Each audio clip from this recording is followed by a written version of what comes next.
ACM, and the Indian Society for Technical Education ISTE, and the Institution of Engineers India. An inspiring mentor to faculty and students alike, she continues to drive PSG Tech's AI ecosystem towards excellence in research, innovation, and societal impact. Is none other than she is Dr. G.R. Karpagam, Professor, PSG College of Technology, Coimbatore. Welcome you, ma'am. And now a delightful surprise for us. Today's other resource person, Mr. Praveen Murugeshan, is actually a proud student of Dr. Karpagam, ma'am. Thank you, ma'am. Please join us, Miss. Ma'am, session is yours. Thank you. Thank you for a very warm introduction. Let me start today's meeting. Am I audible? Yes, ma'am. Yes, ma'am. Yeah. Let me start today's session with a warm greetings to all teachers gathered here. Happy Teachers' Day to all. The session that I was planning to take today is vibe coding, and I will also be connecting how that is shaping the industry 6.0, the exact topic of the workshop. Let me first congratulate the organizers in taking such a great topic, which is a hot trend today. And the term vibe coding, it has evolved only in March 2025 by Andrej Karpathy, the co-founder of Meta. So let me start with the inspiration.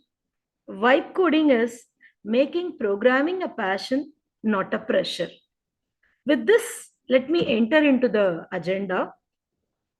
The agenda for today, I have made it into 3 parts.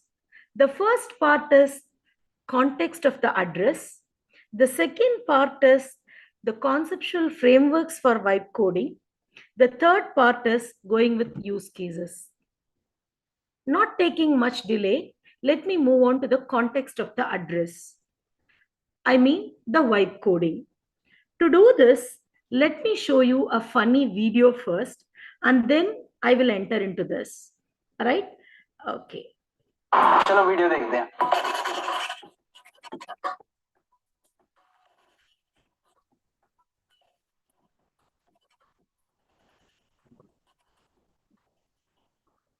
Oh, no, no, no, no.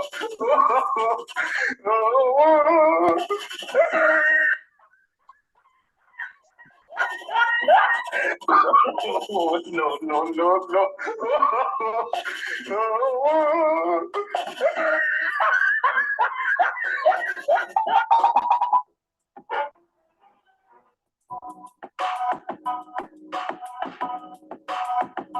So let me stop here this. What exactly this video told you, what exactly it conveyed you was, there is a communication gap between who required your software and who is designing the software, who is developing the software, and who is using the software. And here comes the real context of vibe coding. Just have a look into this slide. The first picture tells you how the customer explained it. The second picture tells you how the project leader understood it. The third tells you how the analyst designed it. Then how the programmer wrote it, how the beta testers received it, how the business consultant described it. And finally, you just have a look what was really expected by the customer.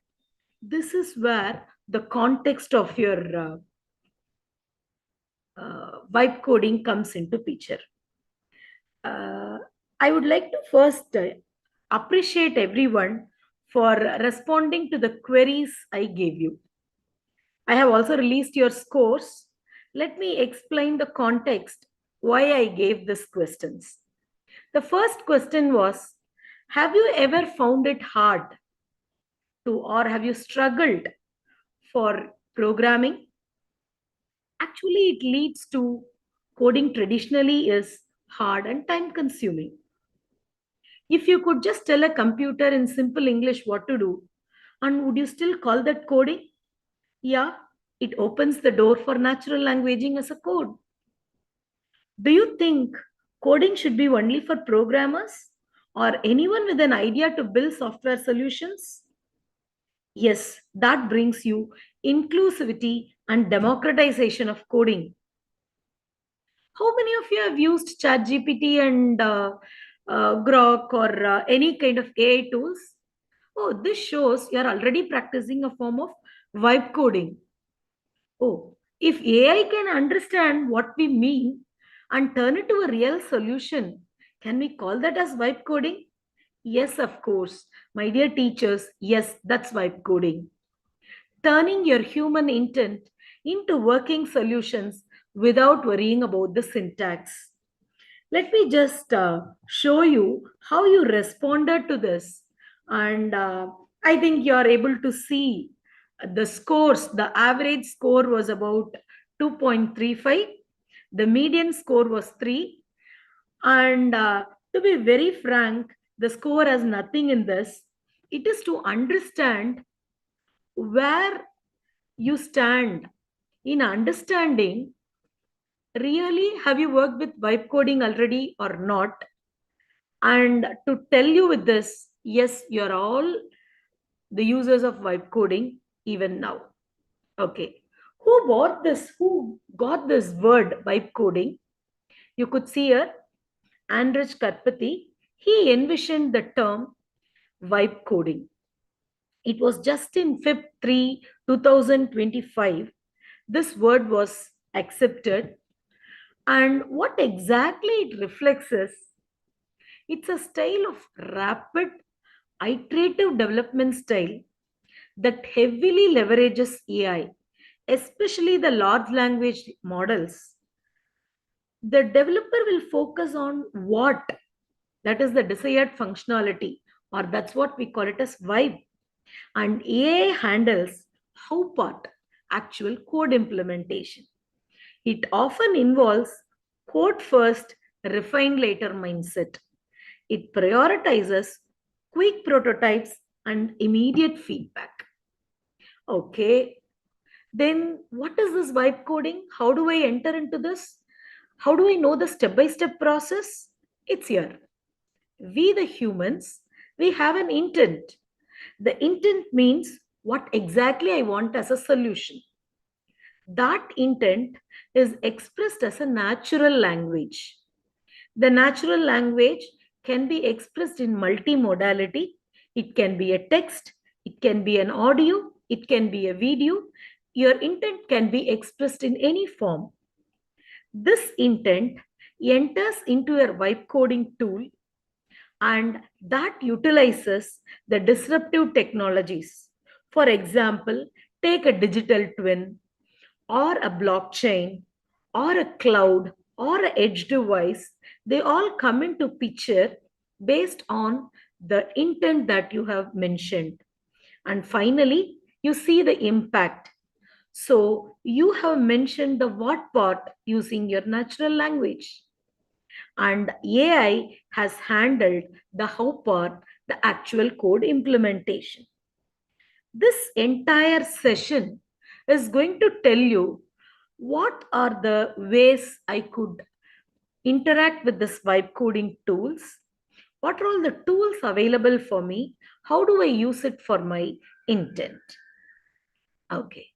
So to start with, let us see vibe coding is a gift to closing the communication gap in the software development.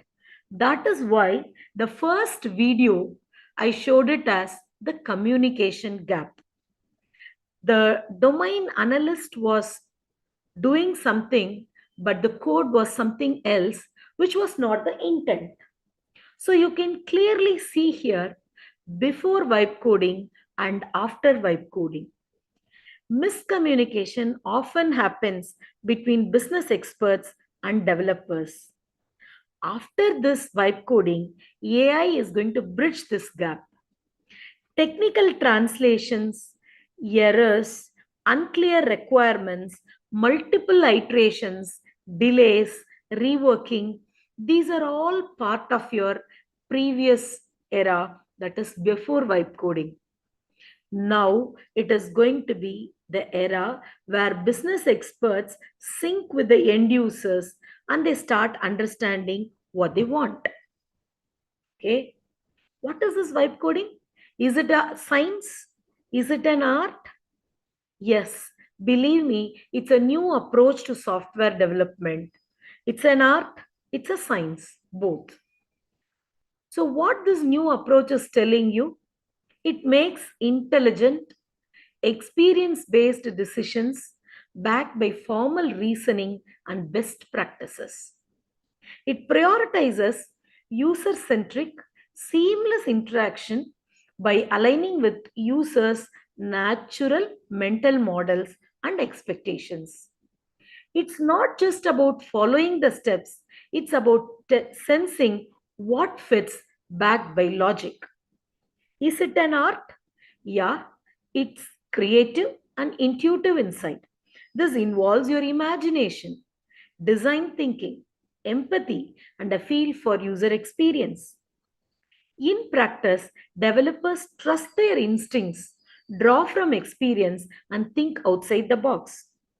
Think you're telling an AI tool, sketch UI ideas before you even start the coding. Choose a clean, elegant code pattern, knowing when to break the rule for better reusability. All these can happen even before you start building the system. Is it a science? Yes, it's a science too, because it's logical and structured, meaning that you use formal methods, algorithms, analysis, testing, and systematic way of debugging. The developers rely on the data, proven methodologies, and structured workflows. Do you want AI to write unit tests for you? Yes, done, it can do it. You want to apply design patterns? Yes, it can do it. Analyze time and space complexity? Yes, it can do it. Believe me, it's a new approach of intuitive software development. Okay, our workshop is about 6.0. What does vibe coding play a role in Industry 6.0? Yes, it's here. When I say the word Industry 6.0, it defines a symbiotic, autonomous, hyper-connected ecosystem. It is more futuristic and it's emerging now.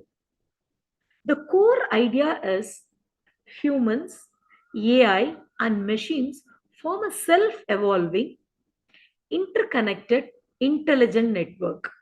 So what happens to your decisions? Often they are autonomous, guided, underline the word guided by ethical and sustainable goals. Minimal human micromanagement. What key features does your 6.0 have? Can we think of sentiments and emotions added? AI understands your context, emotions, everything deeply. Healing and self optimizing. Think of factories. Networks detect the issues, fix themselves without downtime. Integration of biological and digital systems. Think of brain computer interfaces, digital twins for humans, global cognitive networks, factories, cities, all can be serviced at real time. So, this is where we see a synergy between Industry 6.0 and vibe coding. You can see here 6.0 talks about human AI collaboration, governance, and sustainability. You will say this intent of 6.0 to the vibe coding tool. As an intent, it walks inside the tool, it understands with the AI pipeline, and the deployment comes again. So, human intent, what was there in 6.0, can be realized as the outcome using this vibe coding. Hope you understood the context, how 6.0 and this vibe coding has a synergy between them.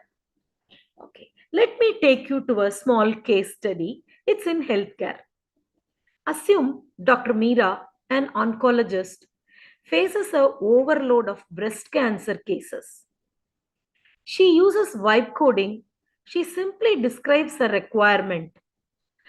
Create a patient-specific digital twin that learns from histology images, predicts the tumor's growth patterns, ensures all predictions, and secure and tamper-proof. Can you imagine a doctor asking an AI to code like this? Yes, it's possible. Okay, now let me come how this gets solved. Now a digital twin is created. What's a digital twin? It is something like this. There is a physical karpagam here. Can we think of a digital karpagam? Whatever is my anatomy, whatever is my organ, whatever is my temperature, my BP level, my current chemicals, everything, a twin is created digitally inside your computer. If I get a fever, you will also see in the digital twin, hey, the temperature in digital twin is 99. So Karpagam should feel fever now. That's a digital twin. Supposing if the doctor wants to give me a medicine for the fever, looking into my weight, height, and my current scenario, doctor says, okay, Karpagam has to be prescribed with, say, Dolo 522. There is no Dolo 522 available. What will happen? There will be a 3D printer which will understand, oh, Karpagam needs a dosage of 522. It will print and give me. This is a digital twin. They will apply this 522 in my digital twin, check how it works. If it works well, then it will be applied to my physical Karpagam. This is what a digital twin is. Think an oncologist, a cancer doctor, instantly creates a virtual model of each patient's tumor, simulating different treatment outcomes. Whichever is the best, which has been tested with a digital twin, is going to be tested over that patient. Edge and cloud. How are they going to be doing it? A heavy histopathy analysis runs on the cloud with the image that has been taken from the breast cancer images. The real-time update will happen at the edge and the hospital server will start checking it. Think of a blockchain coming in it. Ensures your patient's data, predicts and securely logs, auditable and preventing malpractice or bias. Okay, where does vibe coding come here? Instead of a programmer doing a simulation manually, Dr. Meera communicates this naturally to a vibe coding tool. And the AKA ecosystem builds and deploys the solution dynamically. Can you imagine this? The impact is like this: reduced misdiagnosis, faster clinical trials, improved trust due to blockchain and transparency. Second case study, it's about smart manufacturing with AI as the co-worker.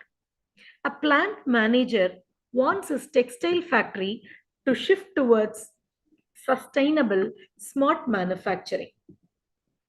With a vibe coding, he instructs, hey AI tool, build a co-worker AI agent that collaborates with human on the factory floor, predicts the machine failures, and optimizes energy usage without disrupting the production.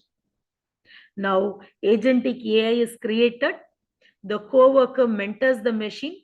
It predicts the failures, suggests the real-time adjustments. The digital twin, the replica of the weaving machine, allows what if the simulation or the implementation challenges happen? Like there was a digital Karpagam in the previous case study. For this case study, the replica of the weaving machine. Decisions are taken at the edge. What could be the vibe code role here? Plant manager doesn't code the predictive models or IoT pipelines. He describes the outcomes, and the system self-generates the ML workflow, sensor integrations, and dashboards. What's the impact?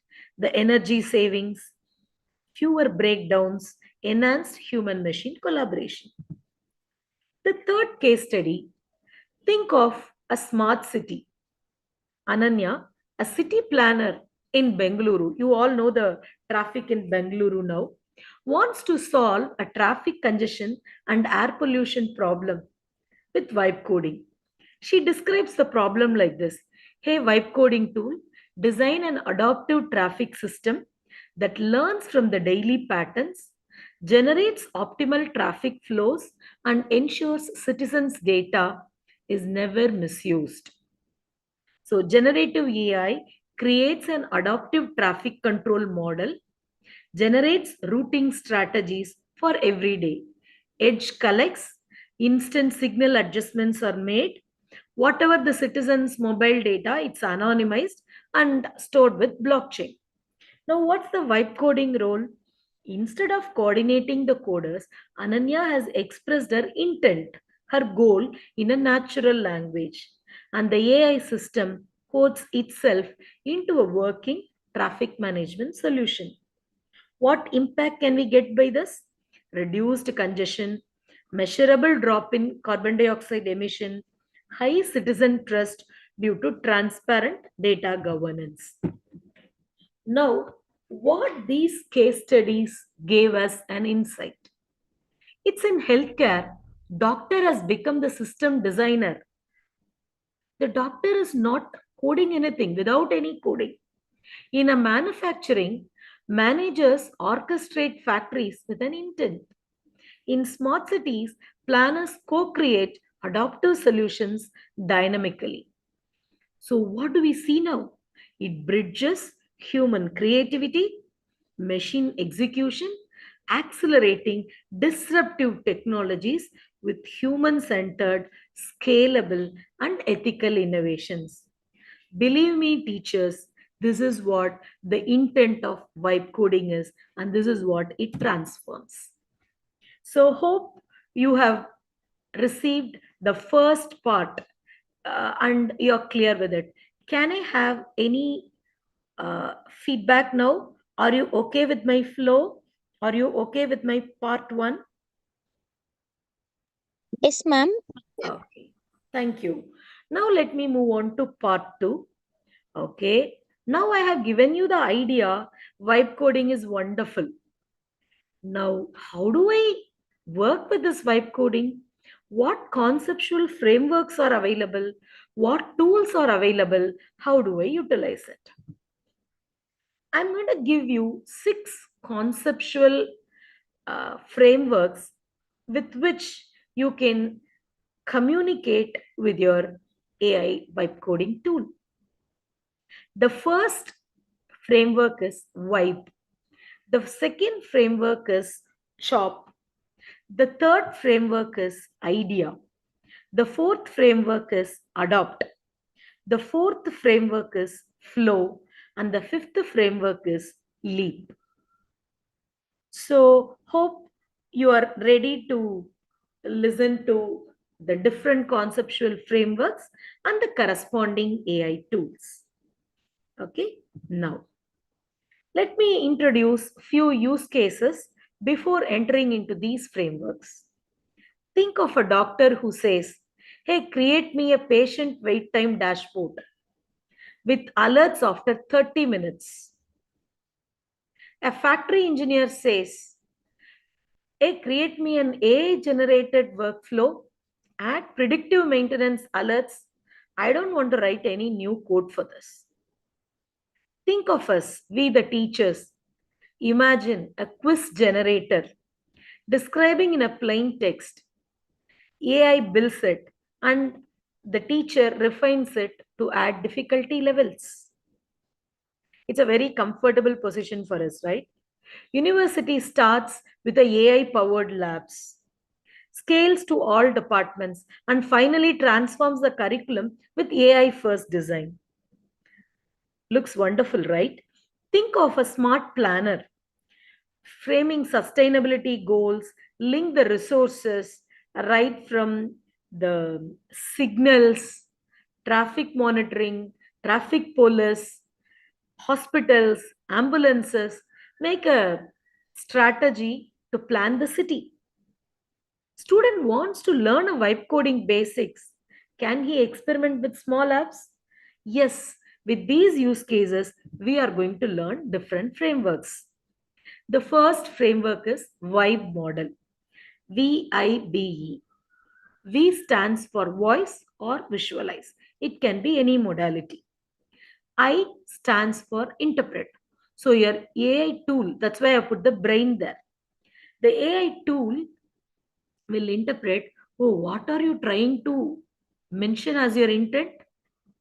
Now the tool starts building the code. The code is what I have mentioned with this brackets and code like structure.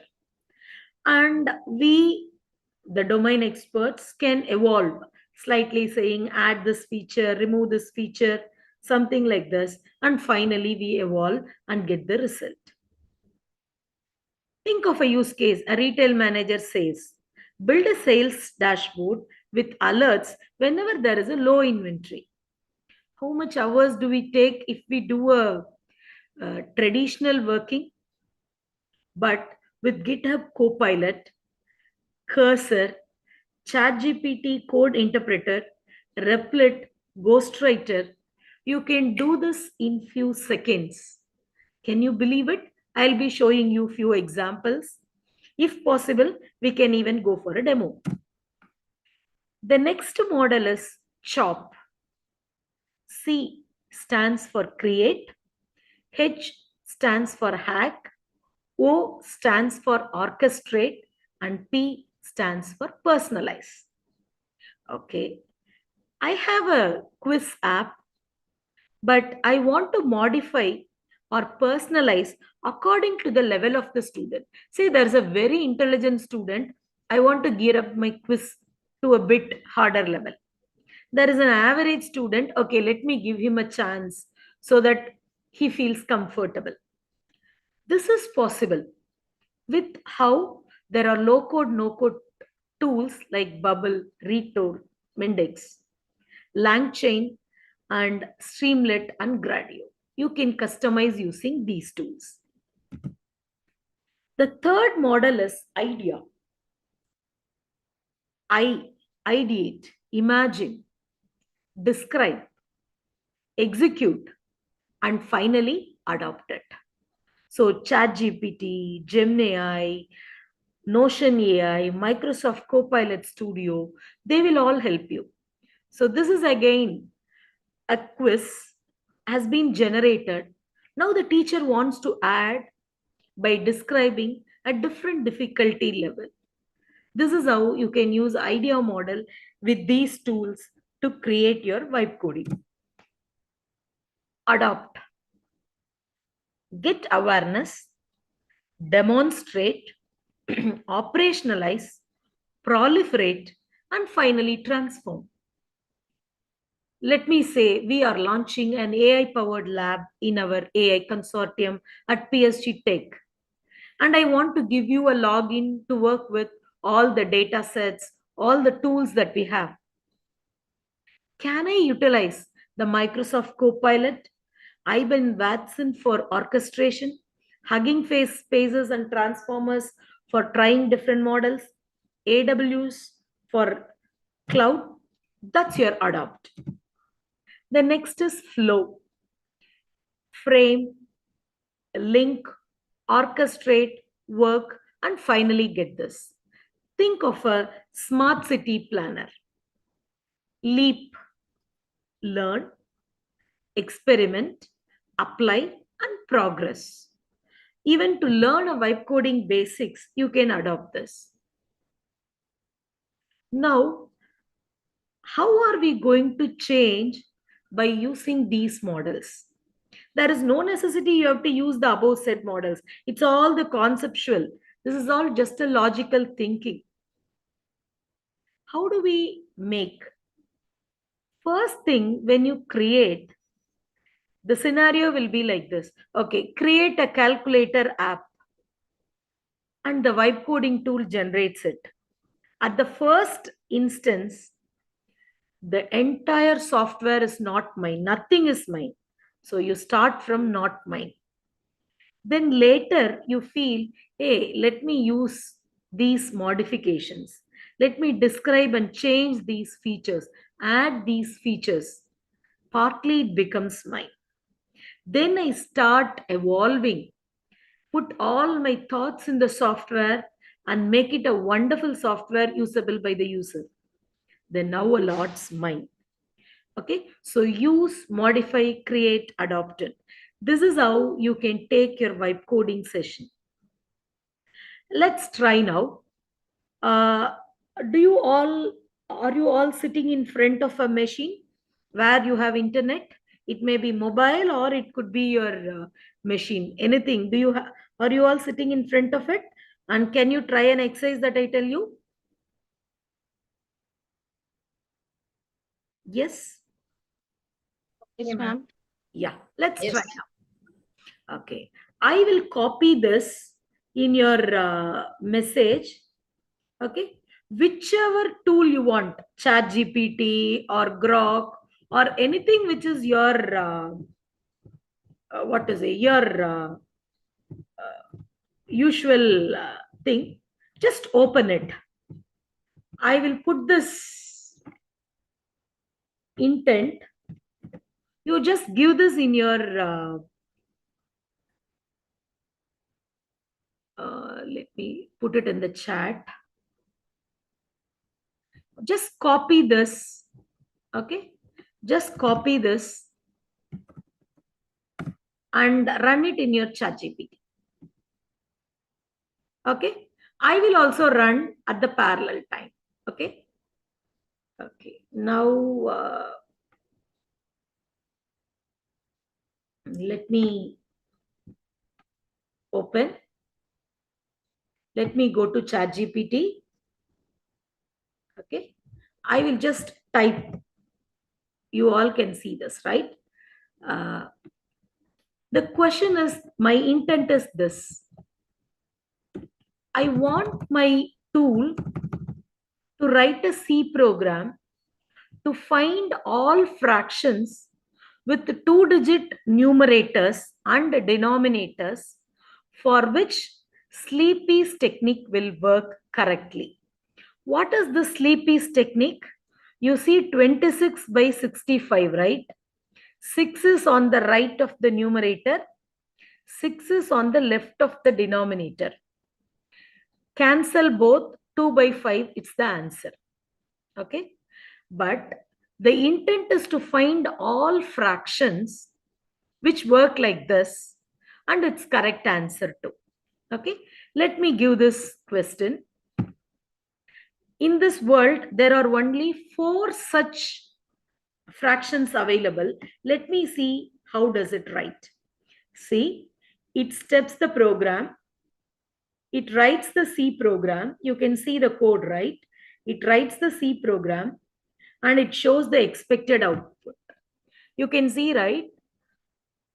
There are only 4 fractions: 16 by 64, 19 by 95, 26 by 65, 49 by 98.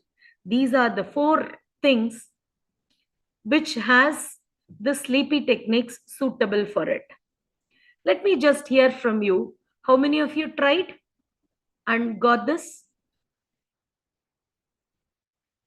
Can anyone, one or two, can you tell me, did you try this? Yes, ma'am. Yeah. Did you get this 4 outputs? Yes, ma'am. Same thing. Yeah. That's vibe coding. How much seconds I took for this? Just my intent has to be clear. If your intent is clear, in matter of seconds, you will achieve it. Right? So, ChatGPT is just a basic tool.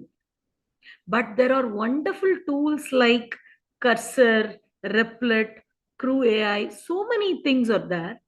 Let's see one by one. Okay. Hope I have reached you what exactly I mean by vibe coding now.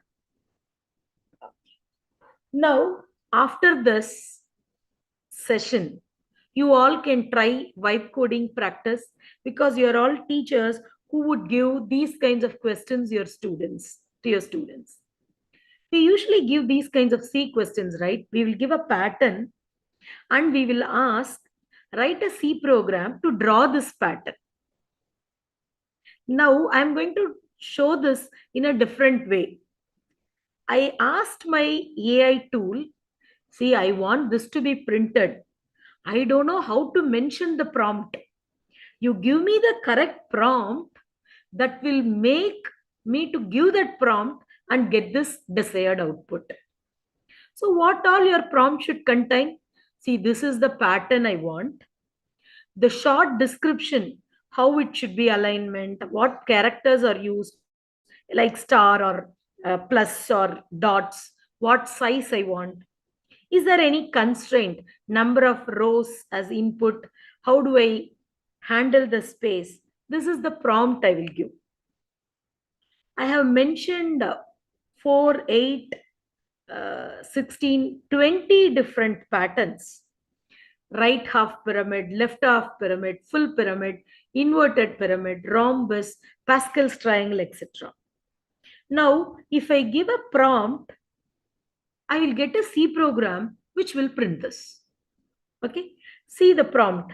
Write a C code to generate a hollow diamond pyramid of height n using stars where n is provided by the user. You will get the C code. Write a C program to generate a right half pyramid where each row contains increasing number of stars and left aligned. What constraint you would say? The user will input n. N could be 1, 2, 3, 4, 5, whichever is your height that you prefer. Ensure there are no extra spaces before the stars. See how fast it happens? Here I have right half pyramid, you can see the prompt. Left half pyramid, you can see the prompt. Write a C code to print a left half pyramid of height n using stars, right aligned using spaces. Full pyramid. Inverted right half pyramid. Inverted left half pyramid. Inverted full pyramid. Write a C code to print an inverted full pyramid of height n using stars centered with spaces. Diamond pattern, rhombus pattern. Write a C code to print a diamond pattern of height n using stars centered and symmetric. Hourglass pattern, hollow square pattern, hollow full pyramid pattern.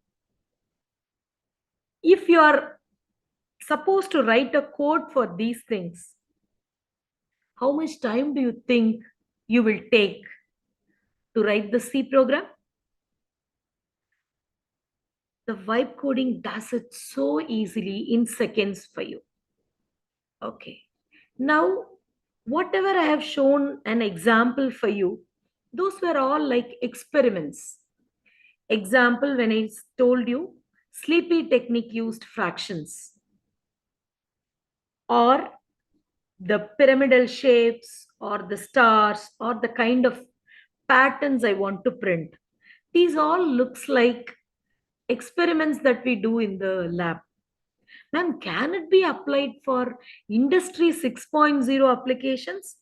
Of course, that's the final agenda, part 3 of your workshop.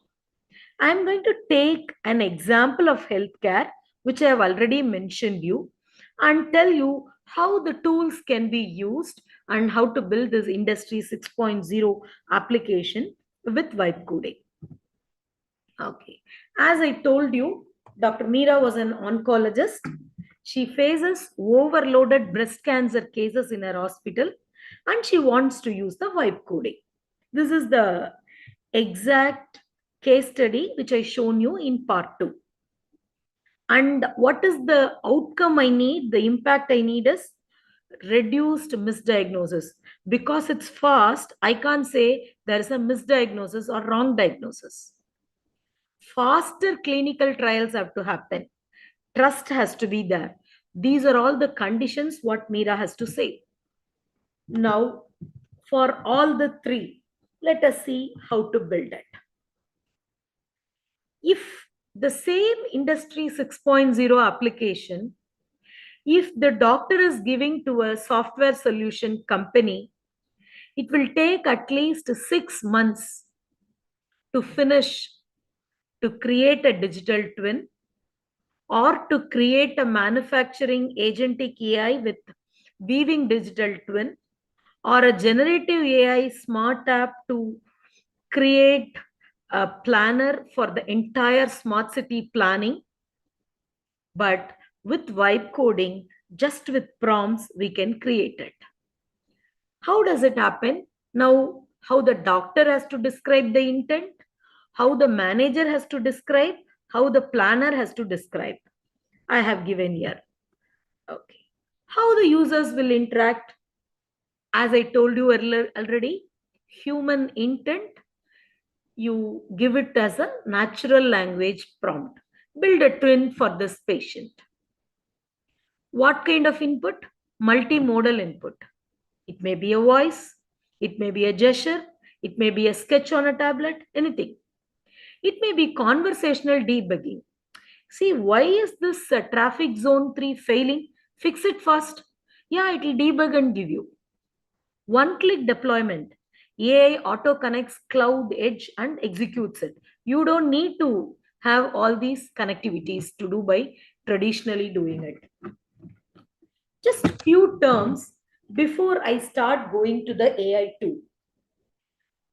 Now you have learnt about vibe coding. You know what is intent. Exactly, the intent has to be changed as code. That's the translation. Prompt engineering. I think from day one, people would have used this word prompt engineering. It's crafting your effective instructions to guide the AI to get the desired output. Multimodality, text, voice, image, sketch, anything it could be. Conversational IDE, that means the chat that you're going to do with the code base. It may be AI tools like Cursor, Replit. When I mean agents, the autonomous AI workers that take actions on behalf of you.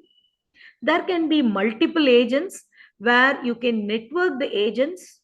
No code, low code. You don't do any kind of coding. AI tools will do it for you. RAG, a retrieval augmented generation. You will give a set of documents or multimodal inputs, connect to AI. From that knowledge, you can ground and get your data, or domain specific data can be used and AI will respond. Synthetic data. Oh, I don't have exact data set. Let me generate artificially that synthetic data set. Data labeling. You can add tags, annotate raw data, and AI can learn from it. Safety and governance. Do I have AI guardrails? It's for safety checking. Is my output reliable, non-toxic, policy compliant? You can augment methods like differential privacy, like mathematical methods to ensure reliability, blockchain governance, observability, monitoring your AI systems. Deployment. The code that you create, can it be deployed and connected with digital twins, edge devices, cloud AI devices? Can it be with containerization like Doc, packaging the entire applications? Yeah, these are some of the things. Okay, for these things, what kind of vibe coding tools I have? Suppose if you want to give a conversational IDE, AI first coding, you can represent your natural language coding where you can use Cursor, Replit, Ghostwriter, Bolt New, GitHub Copilot. Both free and paid versions are available. If you are wanting for agent-oriented development tools to build and orchestrate autonomous multi-agents, then LangChain, LangGraph, AutoGen, Crew AI can be used as tools. You want no-code, low-code development and enable the non-coders like doctors, managers to build app workflows? Yeah, you can depend on N8N, Zapier, Bubble, Glide to do this task for you. Do you want to do simulations of digital twin like tools? You want to create virtual replicas, Omniverse, AnyLogic, SymPy, all these can be used. Governance, data safety tools, yeah. Blockchain tools like Hyperledger, Fabric, Guardrails AI, they can be used. You want deployment and edge cloud AI tools, Docker, K3n, AWS, Greengrass, Azure, Edge, Google Vertex. I might be giving you a lot, but take time to explore this because the time given to me is only 1.5 hours. I'm trying my level best to get you to the destiny where you have to start after this workshop. Okay. I saw a lot of hearts running, so thank you for the compliments. And all these comes with both free and paid versions. Nothing is free lunch, and the best features comes with only few paid versions, but trial versions are enough for us as teachers. For knowledge grounding, you have tools like VV8, Pinecone, and evaluation and testing, you have Langsmith.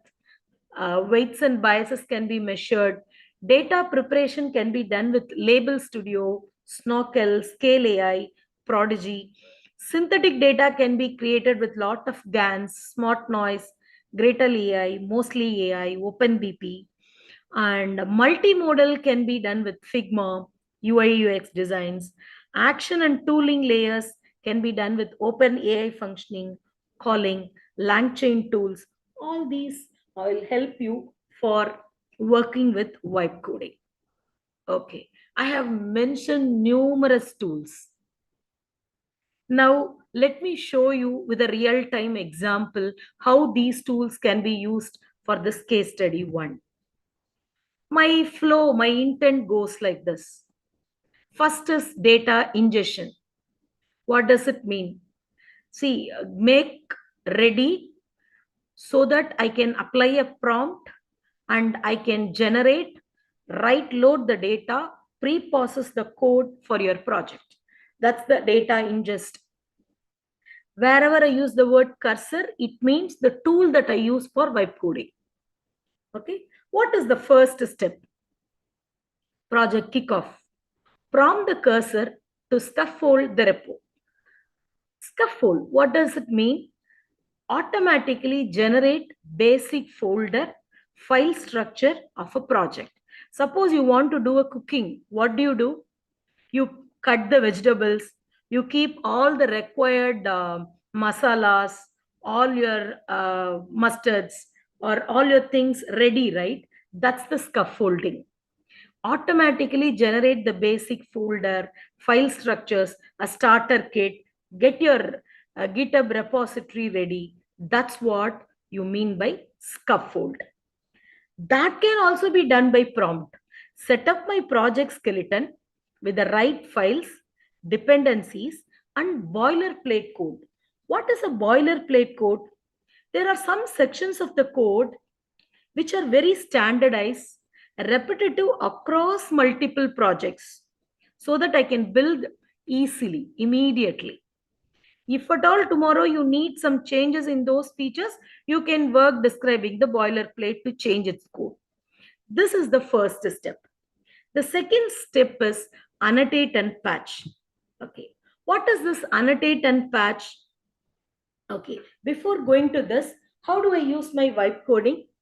There is a whole slide image, WSI data set. So the doctor knows, okay, I have to use WSI data set. It's a gigapixel pathology image, like breast tissue histology. The tools like OpenSide will help me to load them and tile them. Then she removes the patient identifiers because I don't want to be named. This patient has this problem. So it de-identifies. While de-identifying, it has to be complying with the standards like HIPAA, GDPR. These standards tell you how the healthcare data has to be maintaining privacy. That's the standard known. Okay, GDPR and HIPAA. Why WSIs have to use these software? Because it's too large. The data set is too large to process. So usually these vibe coding tools will break it into smaller tiles, patch and train the AI models. And the second is annotation and patch. Okay, the data is loaded. What should I do? I have to label and export. I want to use like Coco or JSON. What is this format Coco? Common objects in context, or JSON, JavaScript object notation. I just go and tell my vibe coding tool, hey, use Coco or JSON model to do this. That's it. My tool has done for me.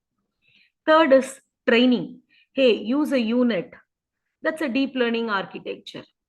Feature extraction. Take these feature level, patient level features. What is the size of the tumor? What is the shape, density? Predict.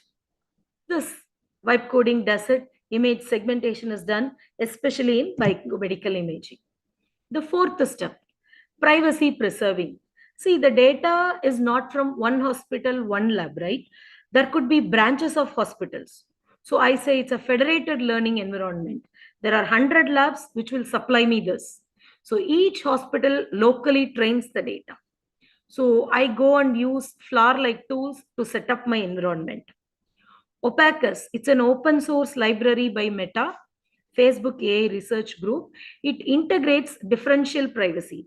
That means don't give the data raw. Add some noise so that privacy is maintained. So multiple site collaboration without compromising privacy. That's the fourth step.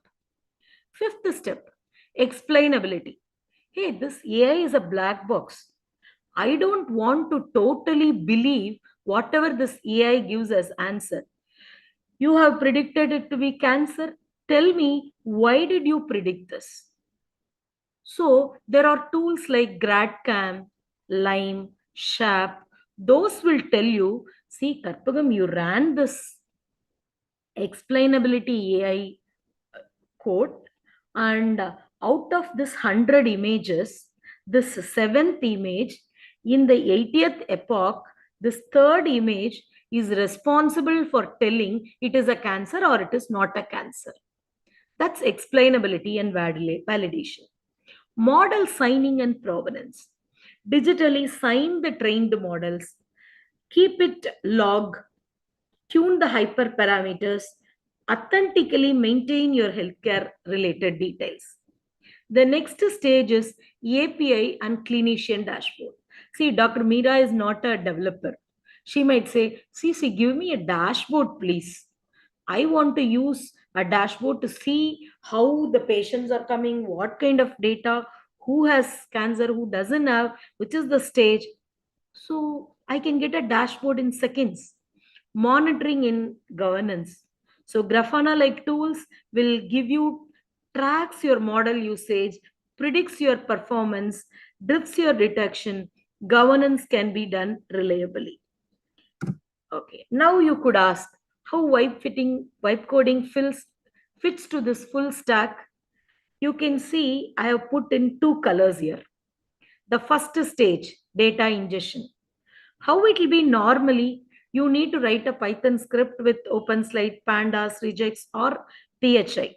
But vibe coding with cursor or Replit, you just need to give a prompt. Ingest WSI, strip PHI metadata, tile them into 512 cross 512 patches. What your cursor does, scaffolds the data loader code is ready for you. You validate, you reuse the boiler coding, and just get ready in seconds. If it's annotation, usually you are responsible for these formats. But as a doctor, you could say, I want this UI, this format. Training pipeline. You could say, see, I want unit with Cocoa patches, but normally you have to handle with GPUs. Privacy preserving. You have to stitch together the flower environment and the opacus. But with vibe coding, the prompt is given and automatically it goes and integrates. Okay, cursor scaffolds. Explainability. You have to separately invoke GradCam, Line, Sharp, validate, but you are just giving the prompt. Generate the GradCam overlays. Give me the truth marks.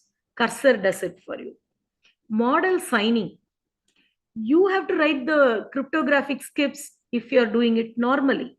But with vibe coding, you just say, I want this sign train models. Cursor does it and packages for you. Want a clinician dashboard. Normally, it will take at least a month or the required time to generate such dashboards. With vibe coding, you just give a prompt and your dashboard is ready by cursor. Monitoring and governance. Normally, you will have to have lot of metrics, compliance checks, connect all the tools. Now, you just need to say, hey, monitoring tool, connect with this, get me a log DP, a budget in the dashboard. Cursor generates it for you. So, this is how a vibe coding helps great applications of Industry 6.0. You can see a doctor, how they have. But is vibe coding so wonderful? So let us stop learning everything. Use vibe coding only? No. Before ChatGPT, your developer coding was 2 hours. ChatGPT generated code in 5 minutes.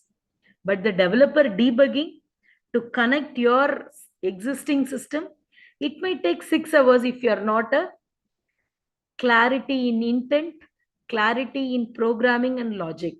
Developer debugging can even take 24 hours.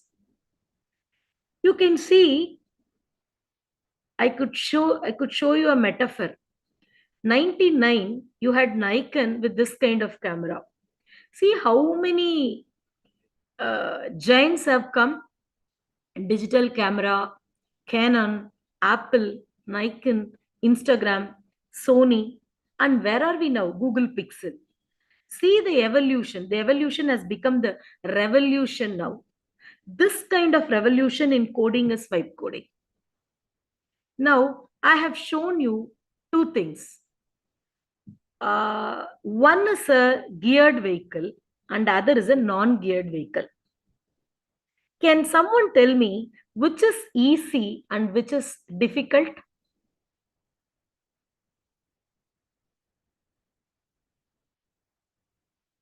Come on, I have shown you two vehicles. One is a geared vehicle, another is a non-geared. So can you tell me which is difficult for you, which is easy for you? The one which is not here. But if you practiced non-geared, is it easy for you to use geared vehicle? No, we find it a little difficult. The same, yeah, very good. The same thing goes with the programming also. Your knowledge in programming is like geared vehicle. Difficult. Prompt engineering and your vibe coding is like non-geared vehicle. This is easy, but you don't know when a situation will come to ride a geared vehicle. So fundamentally, I would say, do not ignore programming. That is my final bottom line. You have lot of key tools. GitHub for code completion, AI pair programmers. You have NLP code generators like ChatGPT, Replit, Cursor and Z for IDEs, low code, no code with Buildfire, AppSmith.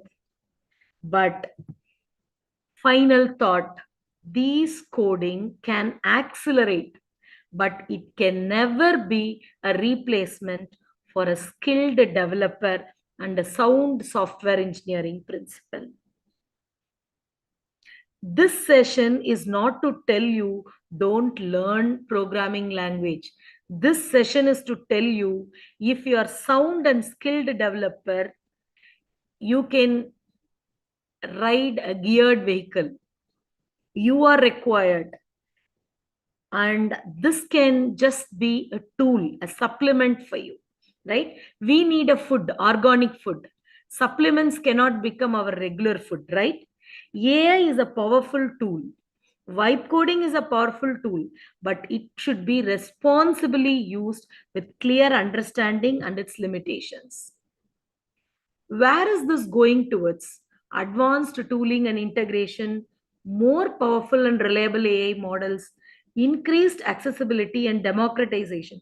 What I mean by democratization is a doctor is able to write a code, a manager is able to do a code for predictive maintenance, human AI collaboration.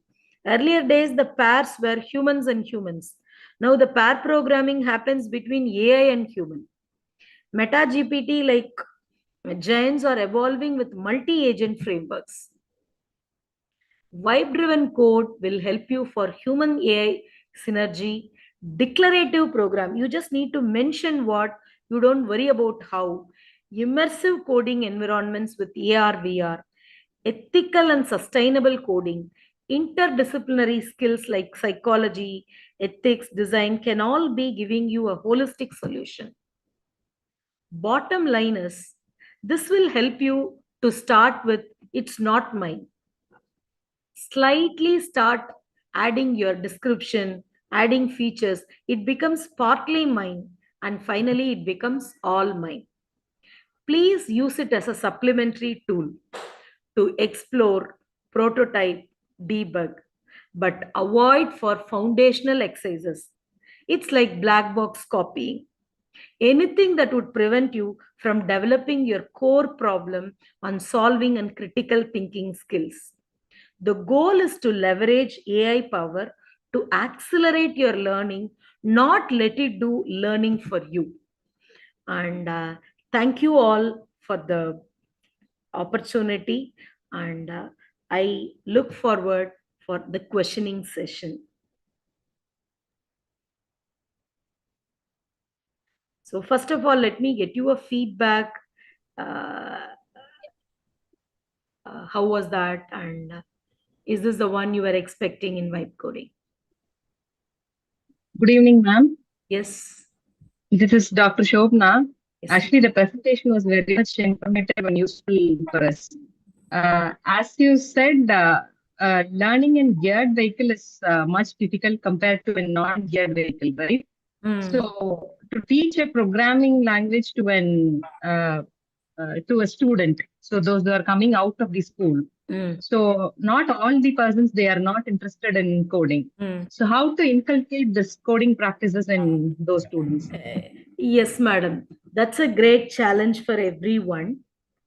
You have to give small exercises so that they don't go for very large exercise, so that they go to an AI tool and copying the code. I gave you an example of finding a sleepy pattern fraction, right? Yes. Suppose you solve that in the board and you tell them a small logic or the pattern example I told you, you just give a small exercise which he feels he will write 2 to 3 lines of code in that logic. Then you start giving some boilerplate coding. I just now told you, right? There are a certain set of codes which are requiring no change. It's a standard thing which can be shared across projects, like including libraries, including APIs, frameworks. If you give them all those things and tell them, why did I add all these boilerplates to you? Where is your logic going to fit? Then they will be happily starting to code. And madam, one thing that we do is we directly go for the programming language. Rather, the subject should have problem solving as a paper or Yes, ma'am. computational thinking as a paper. Then only we will have to move to the coding. Immediately when we move to coding, obviously the students, even if we were students at this era, we will use AI tools only. As a teacher, we will have to make it easier. Think if your daughter is or your son is willing to learn cooking, would you ask them to do biryani immediately? No. So you would give them, ask them to toast a bread first. Bread. Then you will ask them to go for boiling an egg. Then you will tell them go for an omelette. Then you will tell them like that only you have to take the programming. Yes, ma'am. Yes, ma'am. Actually, we have to start with this problem solving. They Yes. should know the computational basics, so Thinking. then only we can Yes. computational thinking. Yes, ma'am. Yes, ma'am. Thank you, Every ma'am. Thank day you so the much. new programming is coming, ma'am. Every day there is a new program that's coming. New program. Yes, ma'am. So it is not good to learn a program. Rather, we have to learn programming fundamentals, principles of programming. Thank you, Dr. Fluorescence. Thank you, ma'am. Thank you, ma'am. Thank you so much. Okay, any more questions?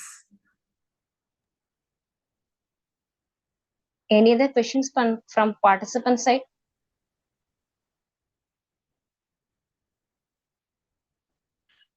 Do we still have time or time is over? By what time I'm supposed to finish, ma'am? I'm up to 7:30, ma'am. Yeah. Shall I show you a small way what ma'am was asking about programming language? I will just show you a small video so that Okay. you know how is the world looking at it now. Okay, I will just show you now.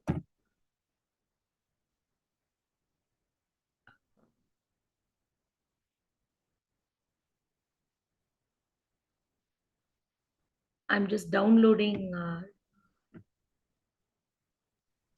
Good evening, ma'am. This is Yes. Dr. Sapna. I just have a query in it, ma'am. So, ma'am, your presentation was very, very nice and very flawlessly you were moving towards the presentation. As if we are listening to a story, it was, ma'am. Okay, so that was very nice, ma'am. Thank you so much for it. Ma'am, what is the scope of Thank research, you. ma'am? Any scope of research where this part of vibes can be helpful to? Yes. Agreed, madam. Research is becoming extremely tough. But what you have to look when you use tools like this for researchers, extremely hallucinations and bias are happening. Let me tell you what is hallucination and bias. It is something like when I ask anything to my AI tool, it never says no. It does something else. It won't even tell you, I don't know. That is what hallucination is. Suppose if you ask, tell me a Tirukural for this context, it may bluff something and it will look like Tirukural. Similarly, lot of hallucinations would be given as your outcome when you ask the prompt to a research, vibing tool. You have to be very cautious. That's the first alert that you have. Second is, however may be the tool, you can ask it for research gaps available. From there, you can start the development. You can raise the prompt to give a research gap based on the given literature. Then from that, you can start the research. After you complete, you can validate with the AI tool. That's how you have to use it for research. But I agree, it's becoming very tough. So meanwhile, let me show you what ma'am was asking on programming language. This is to tell you, you're able to see this, right? Yes, ma'am. Yeah, this is to tell you, see how the world is changing.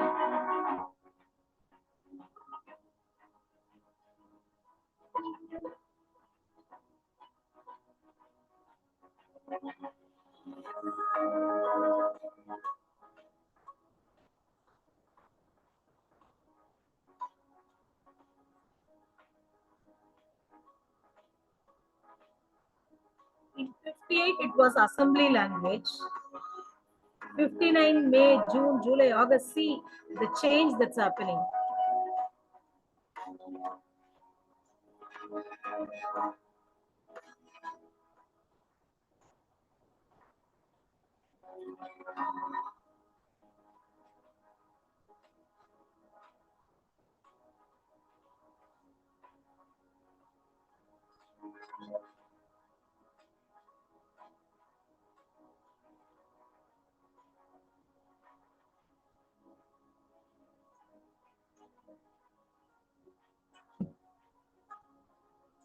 For the sake of time, I will just move a few.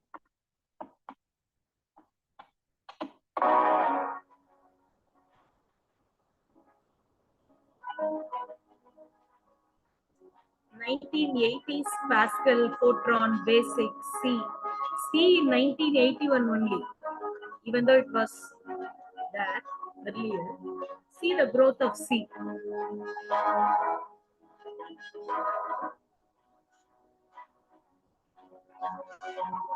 The number refers to the percentage of use. That's why that number is changing.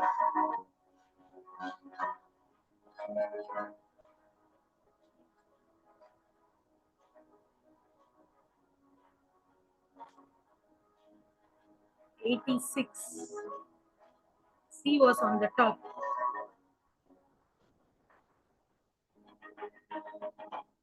(87) C is on the top. 88 still C is on the top.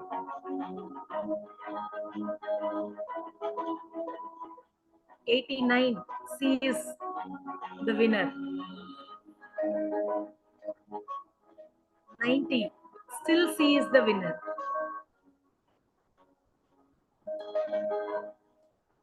91 still C. 92, 93, 94. You see C++ coming up, but still C holds its position.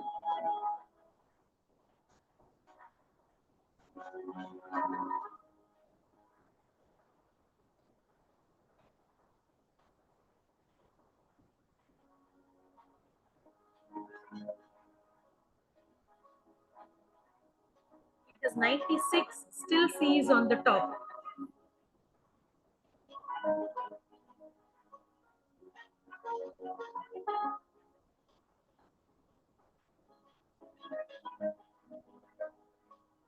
(98, 99) Java is coming up, but still C is conquering.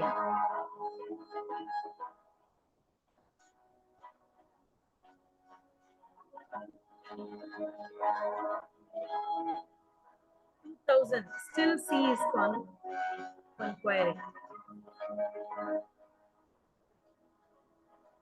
After 2000, Java takes the lead.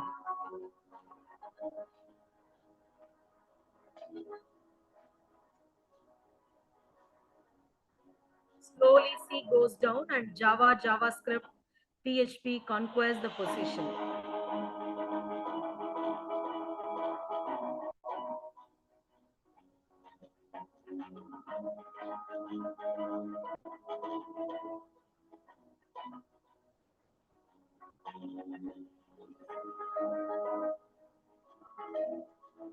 Java, JavaScript, PHP, C, C++, C Sharp. Till 2010, they are going to conquer.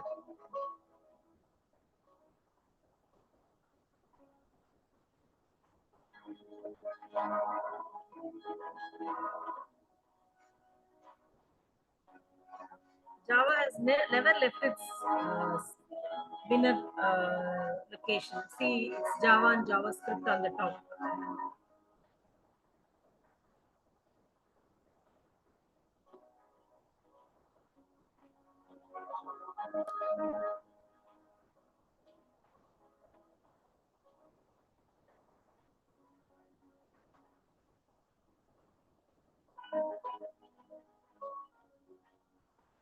You can see Ruby is evolving, or Objective-C and C are taking its place. Swift, Ruby, they're all coming into picture in 2014 and 15.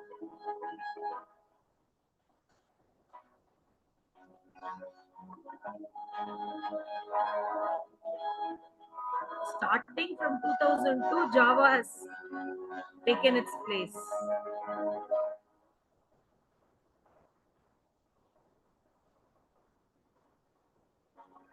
Still 2018, 19, And during the COVID period, you saw JavaScript and Python taking its role.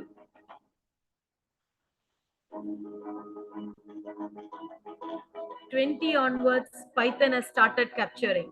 Java goes down and JavaScript and Python has taken the place.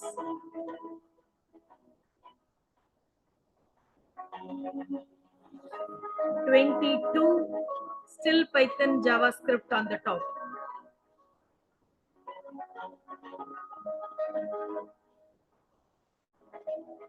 '23, '24, still Python, JavaScript is conquering.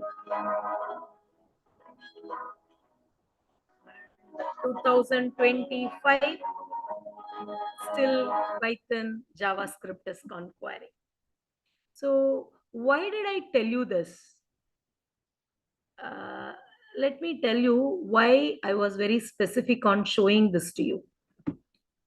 One madam was asking a question, ma'am, how to teach the students like they have to code by themselves.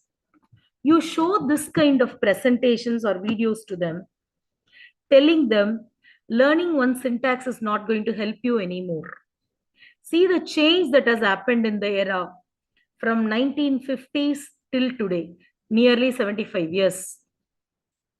So going with one language is not going to help you at all. So understand the principles of programming language and be strong in one language. Whenever the time comes, obviously you will understand what is that newly coming and how would you accustom yourself to the arising technical requirements or programming requirements. That's it. And thank you all for patient listening.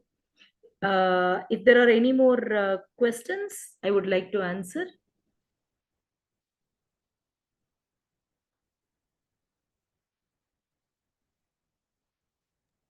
Ma'am, Yes, yes, ma'am.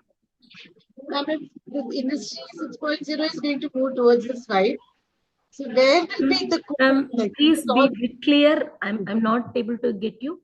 Bit clear. ma'am, if industry 6.0 is on, people will be interested in only vibes. No more coding more. Students will not go much into coding no Yes, more. yes, ma'am. It's the beginning of the end of coding. That is fine, ma'am. What about their scope of Ma'am, what I'm telling you is don't completely believe in AI's code. Unless you know whether it is correct or not, how would you integrate, ma'am? It is like buying ready-made food item. How long will you be able to buy? Do you know on what raw material it was made? Then only you will be able to consume without any doubts, right, ma'am? That is how the programming era is today. You can use vibe coding tools, but be sure what it does, how it does, and it should be in your control. You should not be in the control of vibe coding tools. That's my ultimate takeaway. yes, ma'am. True, ma'am. Thank you. Thank you. I'm so happy to see so many participants.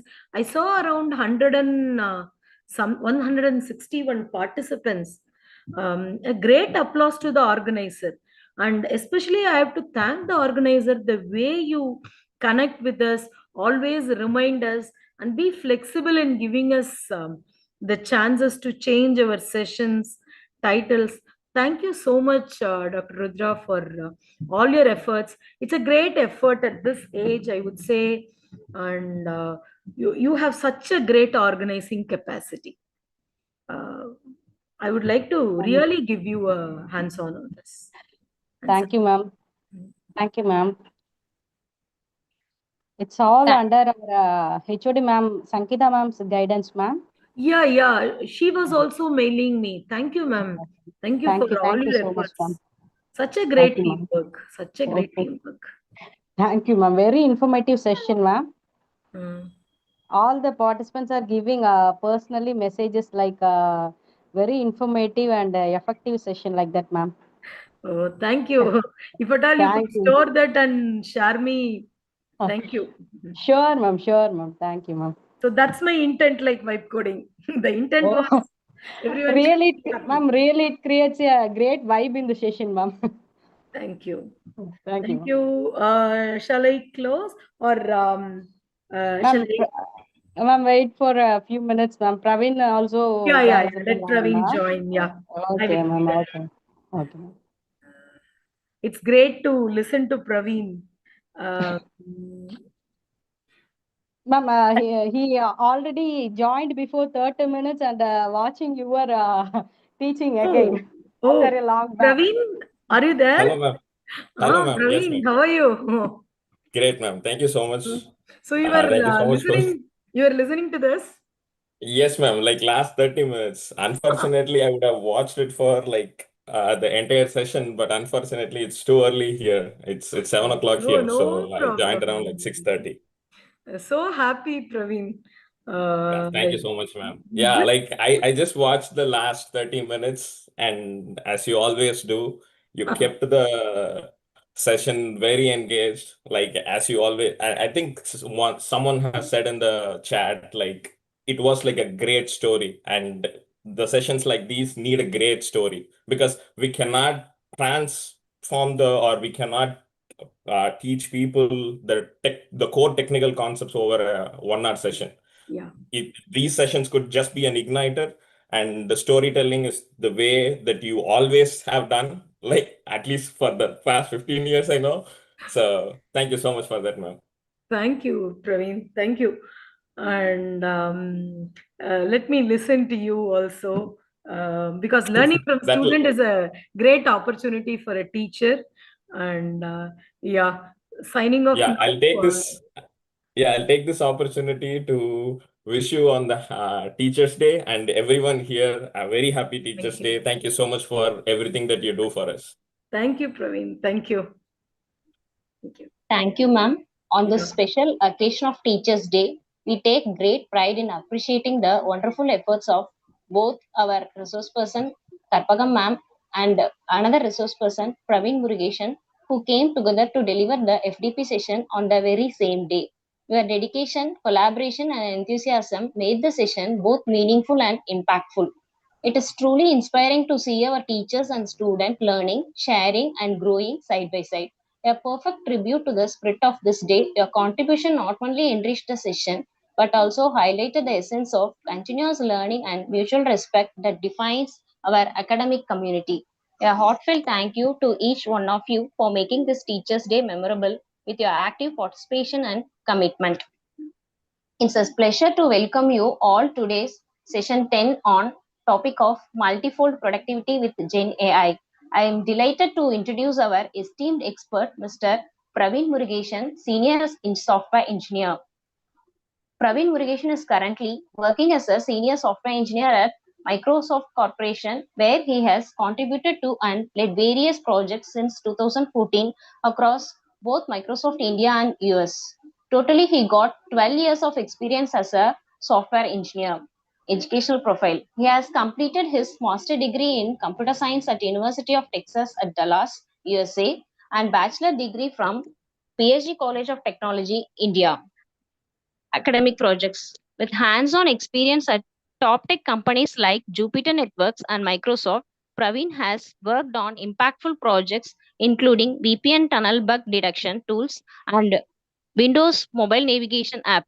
His academic focus includes natural language processing, where he developed an intelligent system using NLTK and WordNet, and concurrent data structures, showing his deep understanding of Java multithreading and synchronization. Achievements. He has multiple prestigious awards such as Best Outgoing Student from PSG College of Technology and Best Project Award from Tata Consultancy Services. He designed a grid solver robot for International Robotics Challenge organized by IIT Bombay. Praveen is also presented a paper on International Conference on Eco-Friendly Computing and Communication System. He published his work at the Kovai Hackathon, a 30-hour hacking event organized by the Coimbatore as a part of the Kovai Hackathon. Technical skills. He is proficient in various programming languages Java, Python, C, C Sharp, APIs, and operating systems, making him a versatile and accomplished tech innovator. He served as volunteer in Computer Science Department Association for the entire academic year 2012 and 13, in which he played a key role in organizing guest lectures, conducting competitions, arranging industrial visits, etc. Now I handed over the session to Mr. Praveen Murugeshan, who will be share his valuable insights on this transformative topic. Sir, session is yours. Hello. Yeah, thank you so much for that good introduction. And happy, very happy Teachers' Day to everyone present here. And thank you so much for taking time on a holiday to attend this session. Yeah, let us start. And this session will be more of live demos. Uh, like academic people have presented a lot of content on the basics of AI and the generative AI. I have, even if I have not watched the full videos of all these day sessions, I have like just went through some of those videos, and there are great contents on the theoretical pieces of it. So this session is mostly going to be on the live demos on how we can use generative AI to improve the productivity on our day-to-day life. Let me share my screen.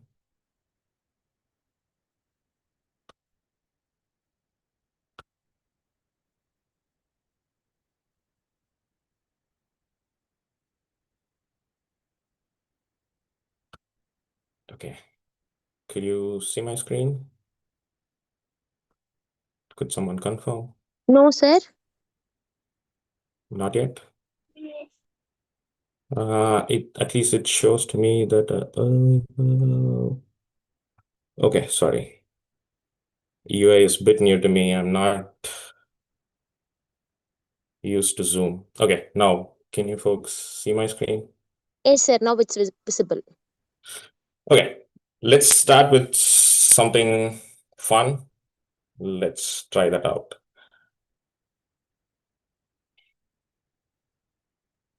Yeah, can you... Okay, where do I have the button to... Okay, let me share this video. Please let me know if you hear this video. Good evening. Can someone hear my voice in the video? Yes, sir. Yes. Okay, good. Okay. Good evening. I am Praveen's AI assistant. He has gone to take a coffee and he'll be right here very soon. Oh, that man is here. Tada, bye. Okay. Could someone make that this is an AI video? I just uploaded my photo and the AI could create this video for me. I just said, like, I just want this content. I just uploaded a photo. It's not even a video. I just uploaded a photo and it created this video for me. So, and let's go to the next interesting part. This is the video that I generated, and this is the translated AI video. I know there are non-speakers, but it is a translated video into Tamil.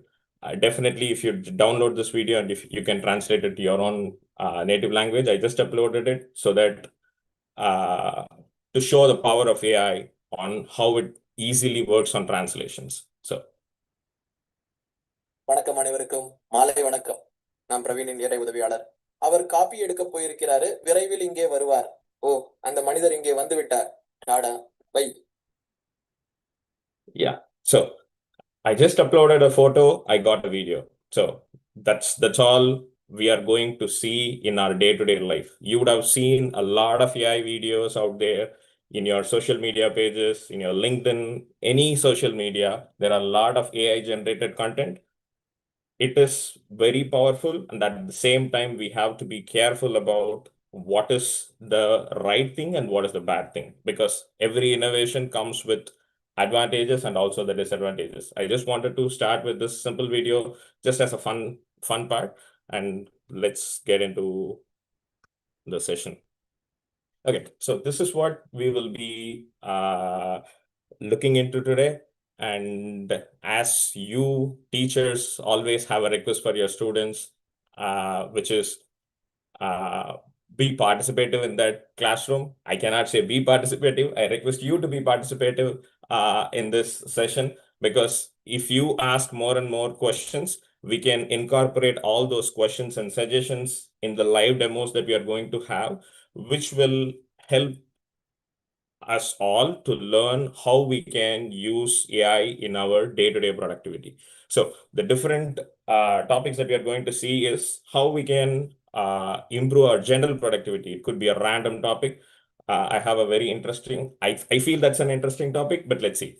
I have something on general productivity, and since most of the people here are academicians, we'll have three different productivity sections, which is the improving the teaching productivity, research productivity, and administrative productivity. And then some closing notes on how to use AI responsibly and risks, and some of the facts of AI and takeaway. And will be a Q&A. And at the end of the slide, I have all the resources that I've used and all the resources that I would like to suggest for all of you to use. Okay, introduction to generative AI. And you would have heard a lot about generative AI in all these days. So I would like to keep it very simple. What is generative AI and how it is different from a traditional AI? So traditional AI, it is used mostly on a prediction basis. For example, Amazon, your shopping cart or your homepage, it always suggests, predicts what is the next thing that you're going to buy. So it was showing, or it is still showing the items which are available in their inventory and which it feels that you might buy next. But generative AI is different. Generative AI is going to create that new item for you. Let's take an example. So now when you go to your Amazon homepage, you will see, let's say, shirts, pants, or saris, or some Western wears, whatever, which you have bought earlier or which you have searched earlier. But in very near future, we will see Amazon showing an item which is not even in their inventory, but Amazon will create that item for you when you get onto their homepage. Amazon knows that which color you like. Amazon knows which kind of dresses you like. Amazon knows which price range you like. So it will create a new dress, which is not even in their inventory, but show it to you. Once you place the order, they will start making it for you. That's what generative AI is going to do. Probably they might already started this, but this will be in the near future. So what is generative AI? Generative AI is going to generate the contents which is based on the knowledge which is not even existing. So that is generative AI, and built on large language models. I touched upon that, which is if we are getting content, then there should be some knowledge base somewhere available. So we have been asked to teach, or asked to talk in the classrooms. How are we doing that? We have some knowledge base. We would have learned it. We would have searched for it, whatever. So there is this knowledge base which we call it as LLMs. I just want to pin on this, which is LLMs are being talked about very highly now, but there is also a brother of it, which is called SLM. LLM is a large language model which has information throughout the world, or information about like almost all of the world, whereas SLMs are LLMs like small brother, which is it will have information about a particular domain or a particular technology. So in order to have LLMs, we need to have large storages, we need to have GPUs to process this information. Everyone cannot afford to spend a lot of time and amount on those processing. So SLMs are a very specific or domain-oriented knowledge. Let's say if I want to create an AI chatbot or an AI agent for academicians, why should I have information about cricket, tennis, or anything else? So I'll create an SLM which will serve or which will contain all the data about the academics. So I just want to give a note about that. Yes, this is generative AI is going to move everything beyond automation. For now, till now, we just had like automations, but now AI is going to work with us to create and make things more personalized. Put a pin on this personalization word. We are going to see a lot about personalization in the later slides. Like before I move on, are there any questions? I would greatly appreciate if you have a lot of questions, which will make this session more engaged. Okay, let's go to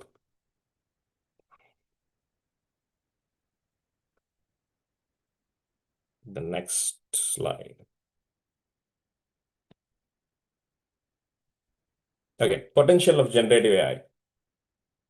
As all of us have seen till now, and if there are any questions on the chat, please let me know. Sorry, I'm not keeping track of the chat. Okay, potential of generative AI. So it's going to save us a lot of time. That's for sure. It's going to reduce hours to minutes. As GRK ma'am has said, with vibe coding, the time is going to get reduced. Like if we need not code for like 3 hours or 4 hours anymore. If we know what we want, if we have that clarity, we can generate that code in like what, 2 minutes? Less than that. So it is going to save us a lot of time. And productivity. This is the crux of my session. So I want to spend a couple of minutes here.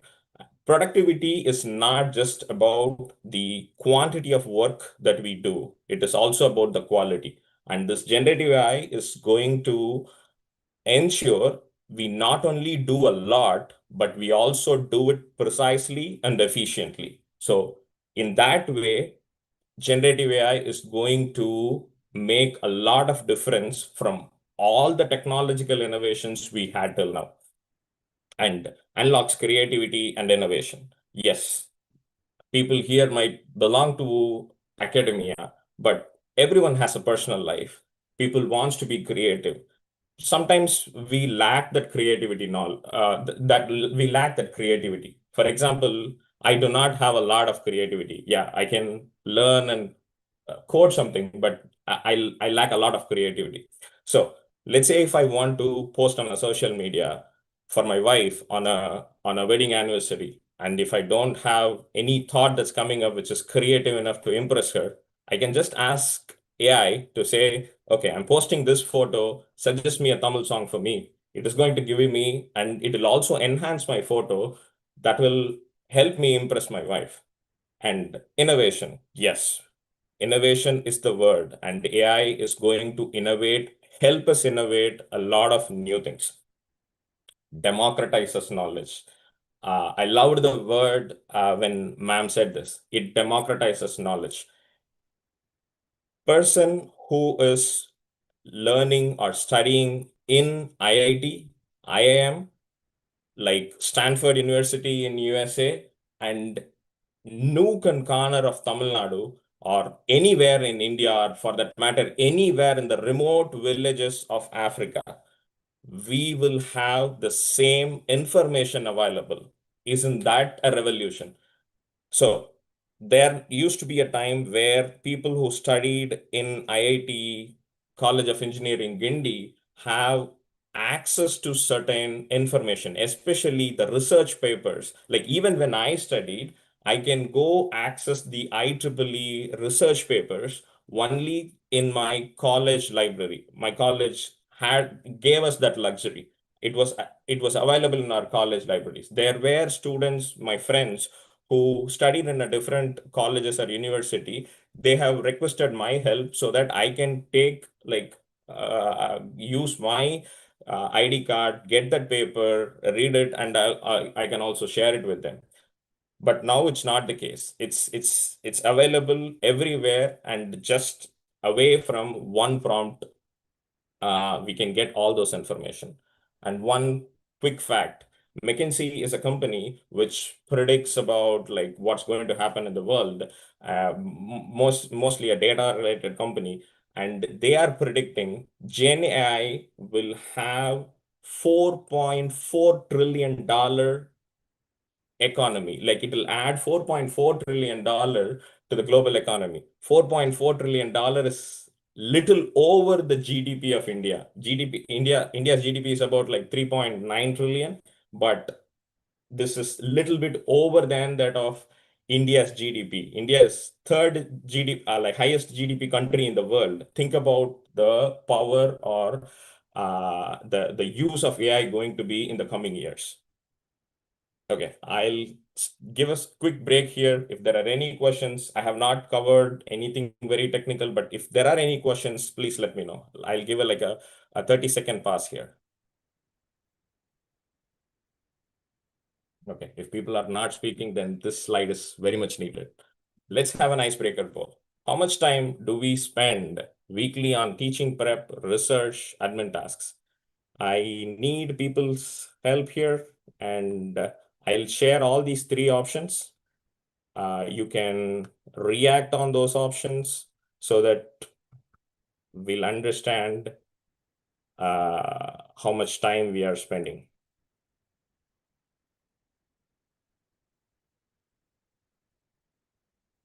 Because the next few slides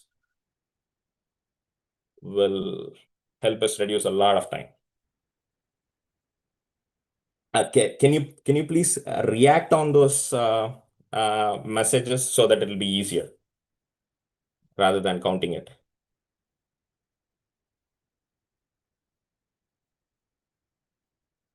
Okay, we see greater than 5 hours, greater than 5 hours, 1 to 5 hours, 3 to 5 hours, 1 to 5 hours.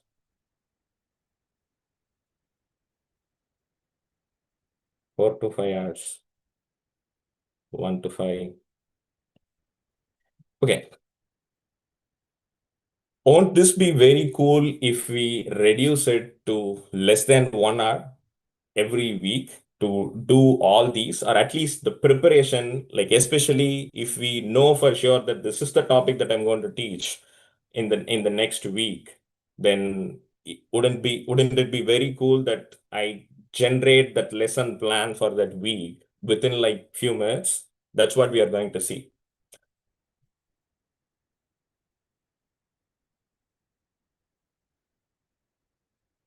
Okay, let's get on to general productivity first.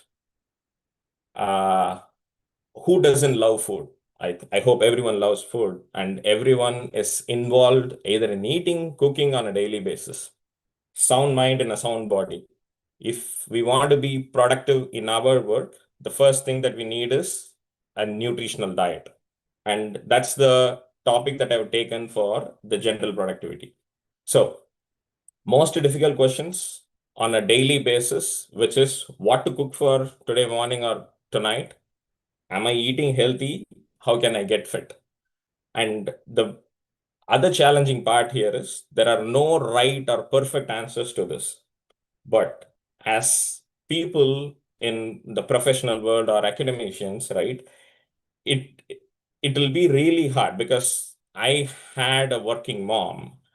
She was working, but now she is retired. But the question of what to cook for the next day was always a challenging question because it randomizes you. If you want to do something very extravagant on a particular day, you have to spend a lot of effort. And again, we in this world where we are realizing a lot about fitness and health, right?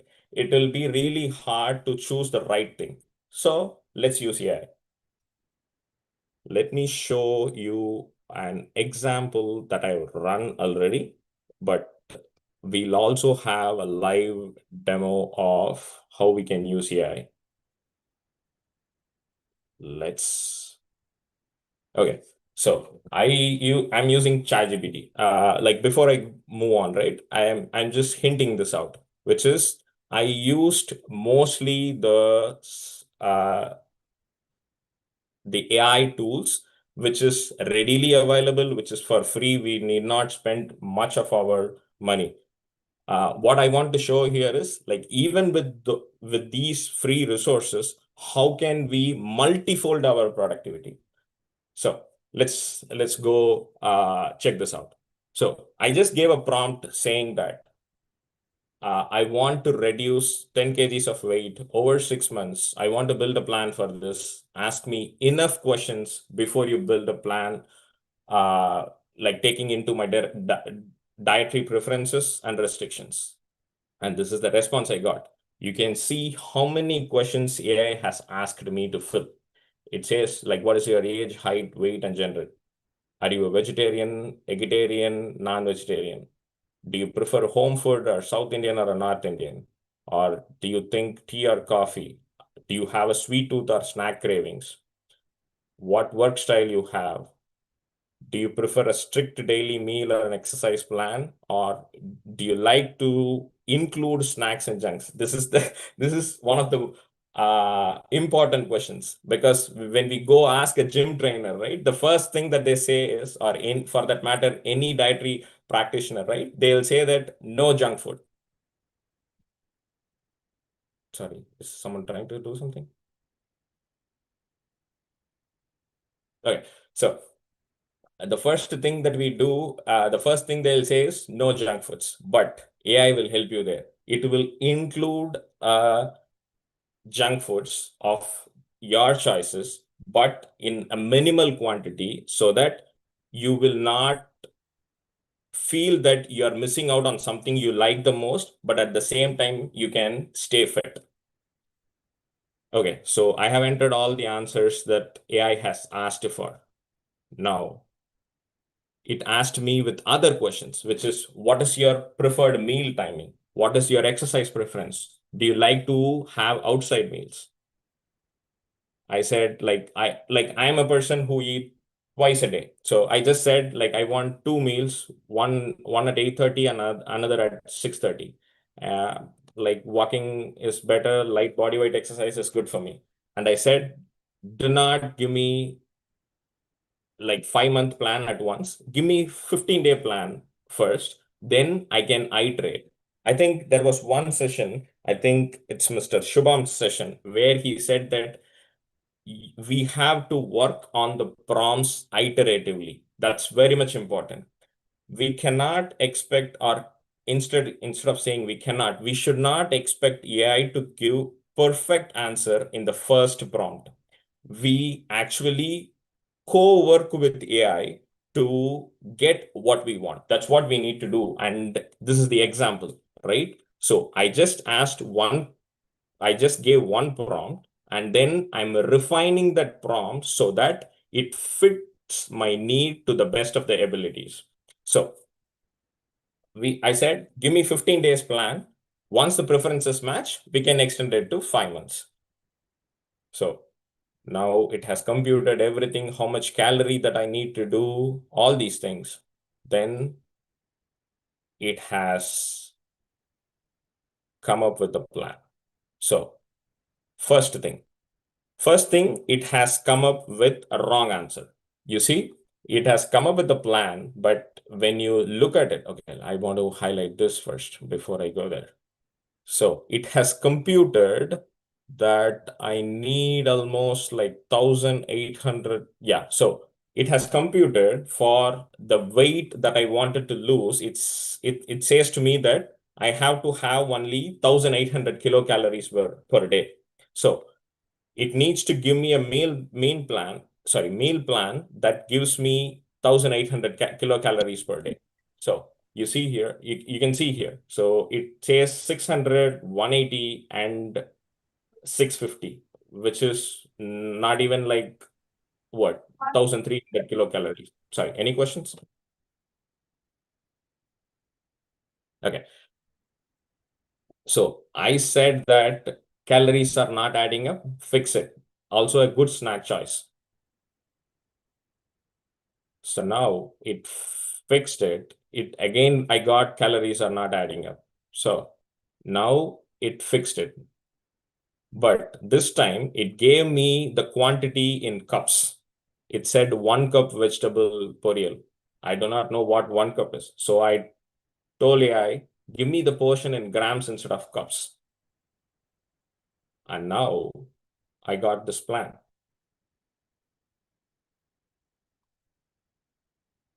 Okay, you see, now I got this plan. So this is my plan for 15 days.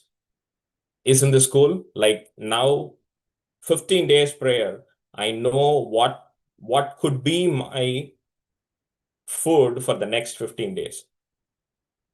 You see, the best thing about having AI is you can also include cheat days. I told AI to give me some cheat days because we want to have the food that we love. We want to have biryani, we want to have any non-vegetarian, and for that matter, if you are a vegetarian, you want to have a very good paneer butter masala with like 3 or 4 naans on a day. So yes, we need to have cheat days. So AI will help us to tailor all these requirements and give us a plan. Isn't this good? That is the next thing. AI will also help us here, which is, yes, this is my dietary plan. What is my family going to do? I have to cook for my family, or I have to take my family into account before I deal with it. So that's where this thing comes in. I said, now extend this plan to my entire family. And my wife, I gave her age, kid. This is just for this is just for the session. I'm not that old yet. Okay, the family adjustments. And it took that into account, and it gave a 15-day meal plan for the entire family. Like what portion that one must eat, how many times they must eat, and what are all the choices. If you can see here, it had included the snacks that I have asked for. If you have different preferences, you have it. So it has given me the 15-day meal plan, like item by item, what I need to do. Now, there is another crazy thing, which is I've asked this question, which is give me how many items that I need to cook for every meal. And I said somewhere here,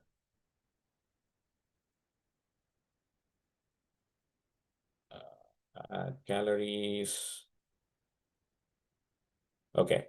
Okay. Somewhere here I said I do not want to spend more than like 90 minutes, more than 1.5 hours of cooking per day.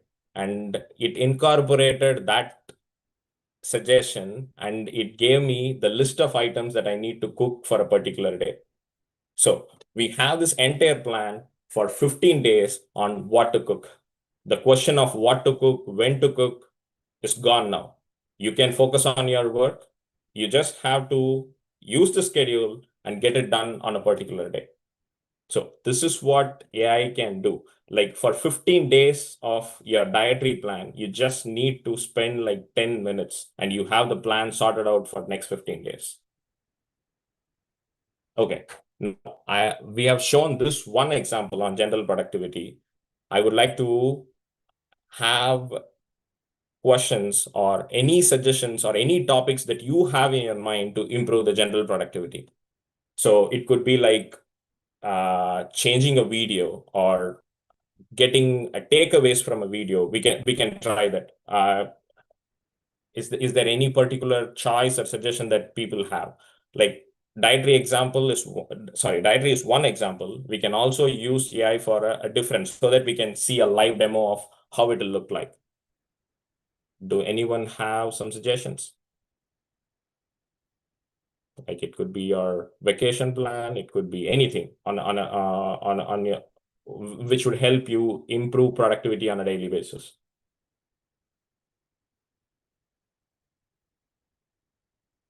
Okay, that was a pin drop silence in the class. Giving a reminder for elderly to take up medicines in time. Giving Sure. an alert either through a mobile or thing, like timing, everything could be scheduled. Sure, let's try that. So, ma'am, could you please give some brief explanation about that? What do we want to do? Like a schedule a medicine plan? Yeah. Okay, schedule medicine consumption plan for my grandfather.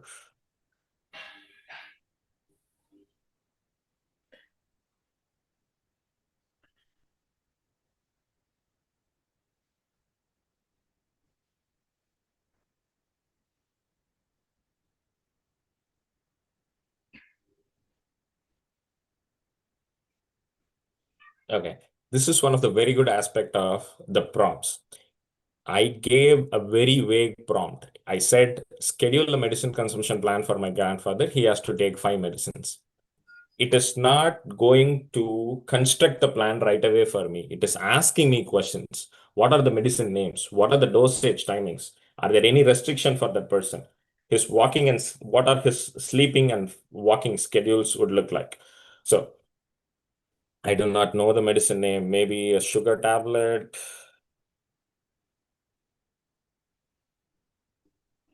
A BP tablet. Timing is morning 8 a.m. afternoon 1 p.m. and night 9 p.m. No restrictions.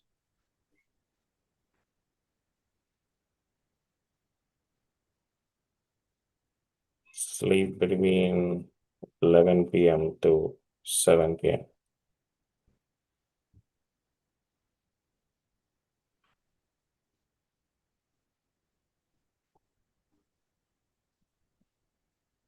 Okay, it also gives us a suggestion on a keepable organizer, maintain a checklist. Okay, can you set reminders for me for the same? So as of now, it is not able to set the reminders directly. I can do it over my phone, but it gives me steps of how I can set that for Google reminders and stuff like that. So this is how we can use AI on a day-to-day life to improve our general productivity. Like everything that is lying around us, we can have some form of scheduled or template, whatever that could be templatized around us could be templatized that will help us to be more productive.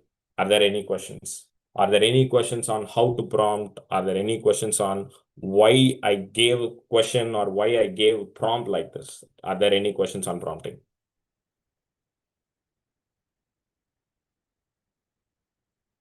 Okay. Okay, let's get to the next thing. So we talked about general productivity. Let's get into teaching productivity. I believe this will excite a lot of teachers here.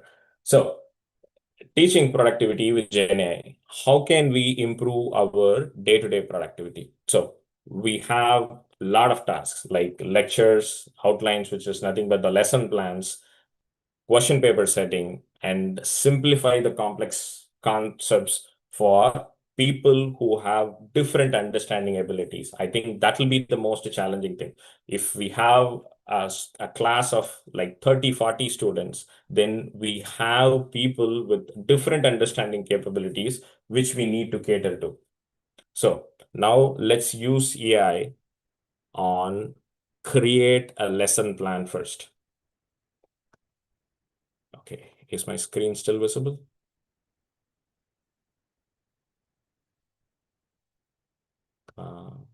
Can someone acknowledge? Can you hear me?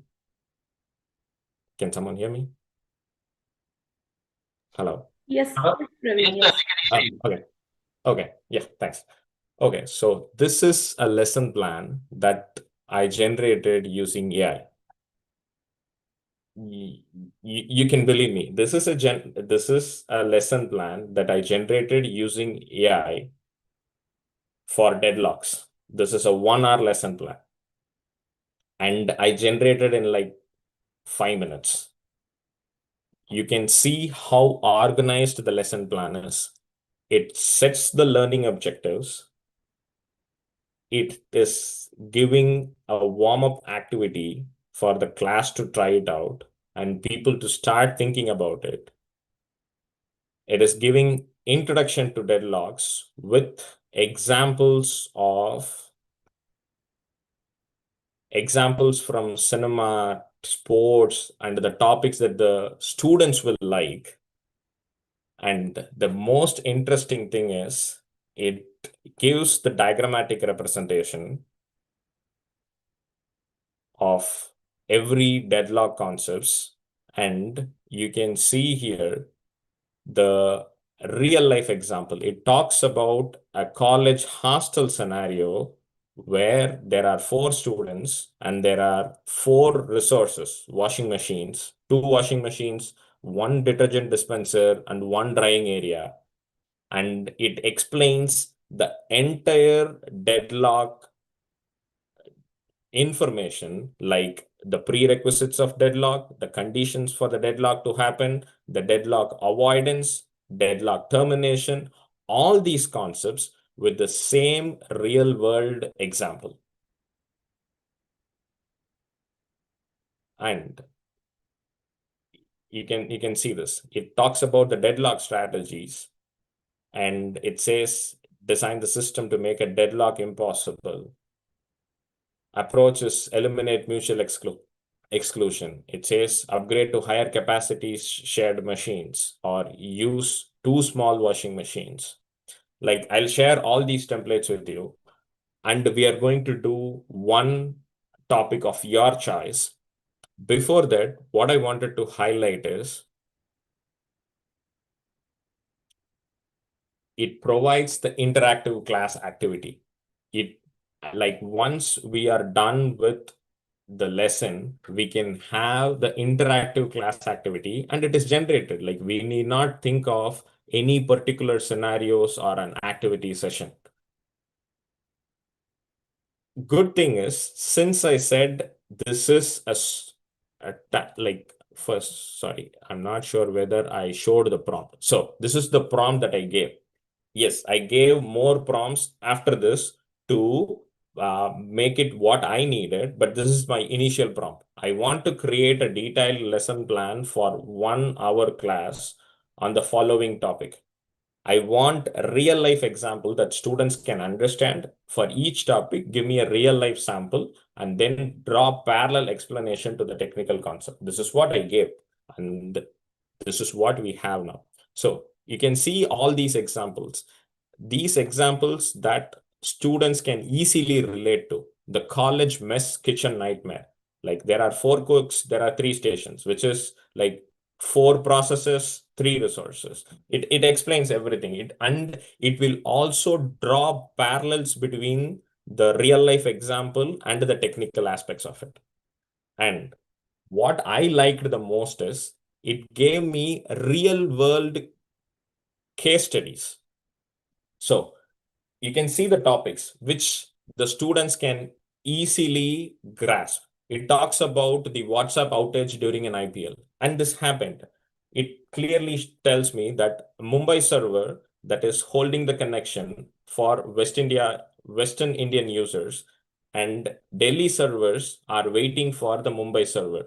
Nobody is going to get, and during the peak IPL traffic, a circular wait happened, developed between the connection management and the message processing queue. What is the impact? 50 million Indian users were affected. And what is the resolution? They've restarted those messaging servers, which is nothing but how they detect and what is their recovery strategy. Recovery strategy is booting up everything, starting from the first. So we give students the lesson, we set up some activities, and we also let them know the real world deadlock case studies. If we could set up this much amount of lesson plan within like few seconds on this increase our productivity on a daily basis. So the amount of time that we save here is the amount of time that we give our students. Now, I would like to stop here and I would like to take any questions like, how did I get to this? Because once you start asking those questions, we can start working on a real life example. Any questions here?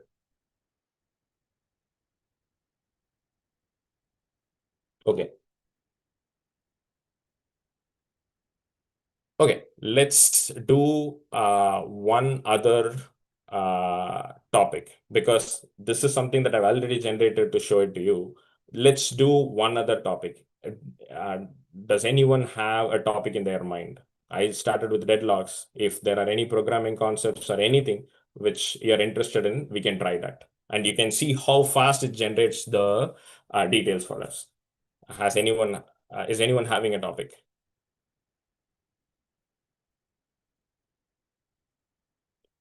Nosy layers. Oh, OSI layers. Okay. I thought, okay. Okay. I want to set up a lesson plan on OSI layers for 45 minutes for second year BTech students.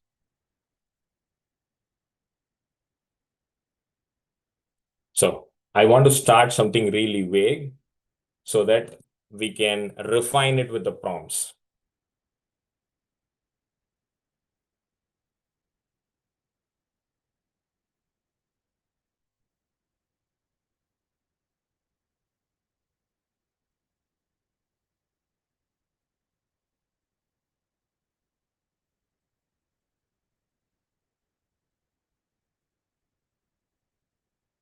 Okay, it said it has update. So from the from the prompt that I've given, it has updated its own to-do list.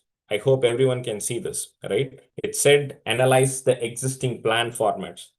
This is a very important aspect. So I'm creating this lesson plan in the same folder as that of my deadlocks lesson plan. So it is analyzing the lesson plan format and the teaching approaches, because once you have given all your needs, you need not repeat it. So it is considering the lesson plans that you have generated earlier.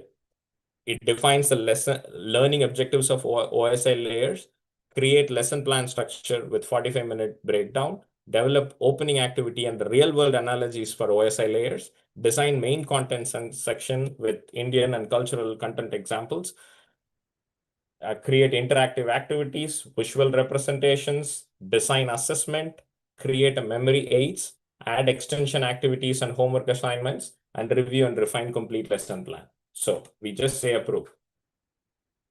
So if you're okay with this to-do list, great. If you're not okay with this to-do list, if you want to add anything, please let me know. If you want to add anything, please let me know. So it is again asking me a question. To create a most effective OSI layer lesson plan, I understand your specific context, but what type of approach you want? Technical depth with networking focus. Students have strong technical background and want detailed explanation. So this is the example that I talked about. AI will help us to generate lesson plan that fits the understanding capabilities of different people. So students have strong technical background. Students learn better with a relatable example like postal systems, mix of technical concepts on hands-on activity and real-world applications. Students prefer learning through games, simulations. So in whichever approach that you want to take, it will generate a lesson plan for you. So for now, let's go to balanced and technical and practical.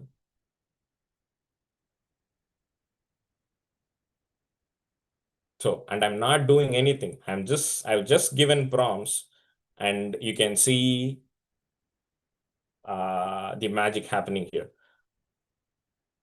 So since you want a balanced technical and practical approach, what specific aspects should I emphasize on?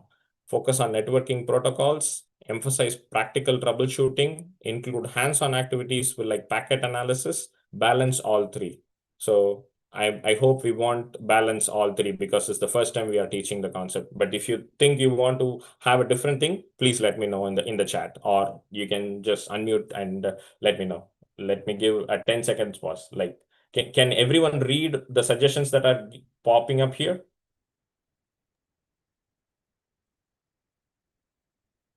Okay, balance all three then. Okay, let's say balance all three.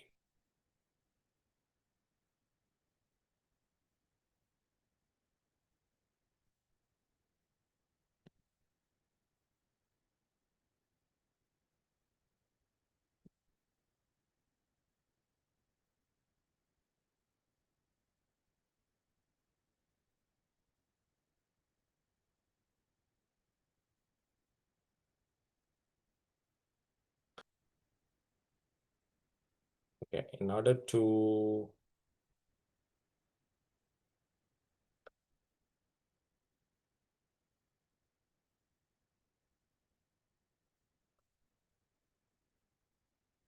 avoid asking, just go for it. Do not wait for my approvals.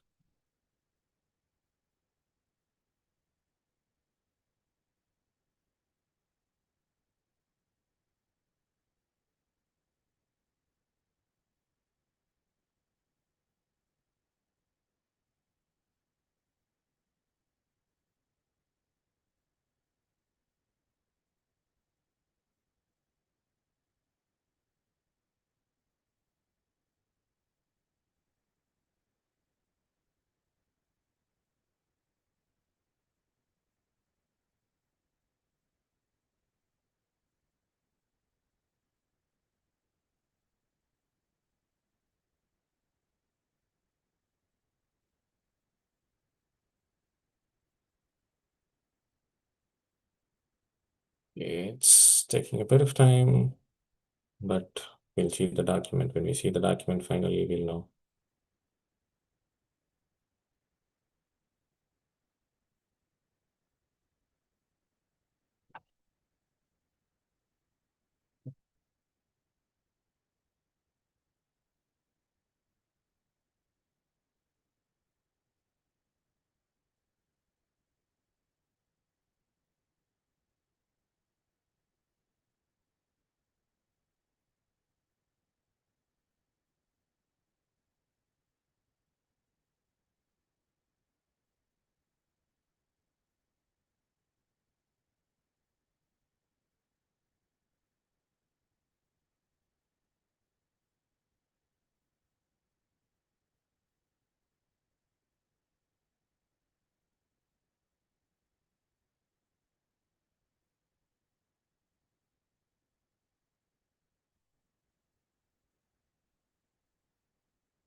Okay.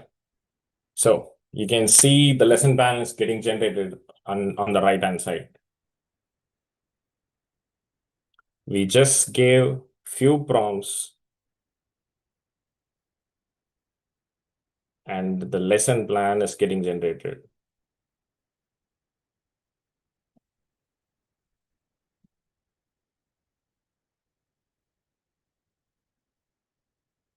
And once it is done, we'll look into the contents of it.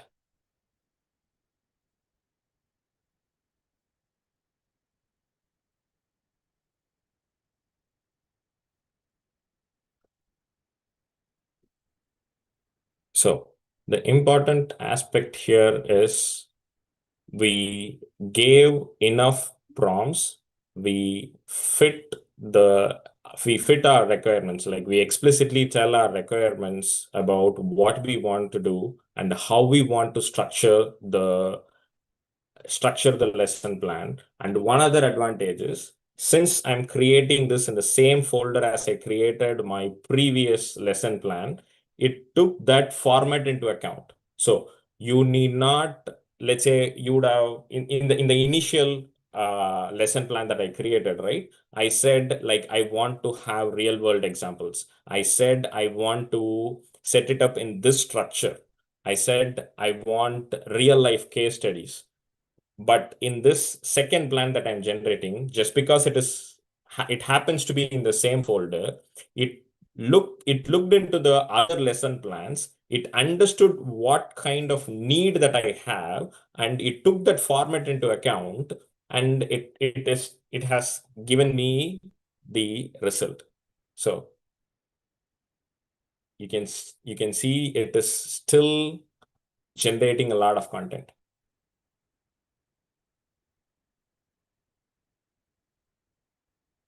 Yeah, the task is completed. Now let's see how this lesson plan looks like. So 45 minutes lesson plan is ready with us here. So it talks about the physical layer, data link layer, network, transport, session layer. And the thing is, it is giving us all real life examples. So it gives Indian-based examples because I asked for it because we want to take Indian students. Sorry, we want to take classes to Indian students. You say opening a WhatsApp, seeing your chat messages, like what does the application layer mean? Opening your WhatsApp and seeing your chat messages, browsing in Amazon, using UPI, all these are your application layers. Translator, what does the translator layer mean? Your English is getting converted to Unicode for WhatsApp, compression of photos, encrypting UPI payment details, converting video formats for different devices. So we came up with the examples that are not in textbooks, but that could be easily grasped by the students, and that got generated not even like 4 minutes. So that is what the power of AI is. And if you have seen those prompts earlier, the pop that came up, right? It asked me what kind of approaches that I need to take. Do you want to generate this lesson plan for like highly competent students, people having understanding abilities, people who like to have real world examples? We chose real world examples, but we can generate the same thing in multiple approaches. And that's what so is there any questions before I show that? Is there any questions about this? Like if you want to see any particular piece to check whether it has given the right details, I'm happy to go there. It has given the OSI layer diagram. It talks about the data encapsulation flows. It gave what could be the assessment questions also, like sample assessment questions. It gives scenario analysis.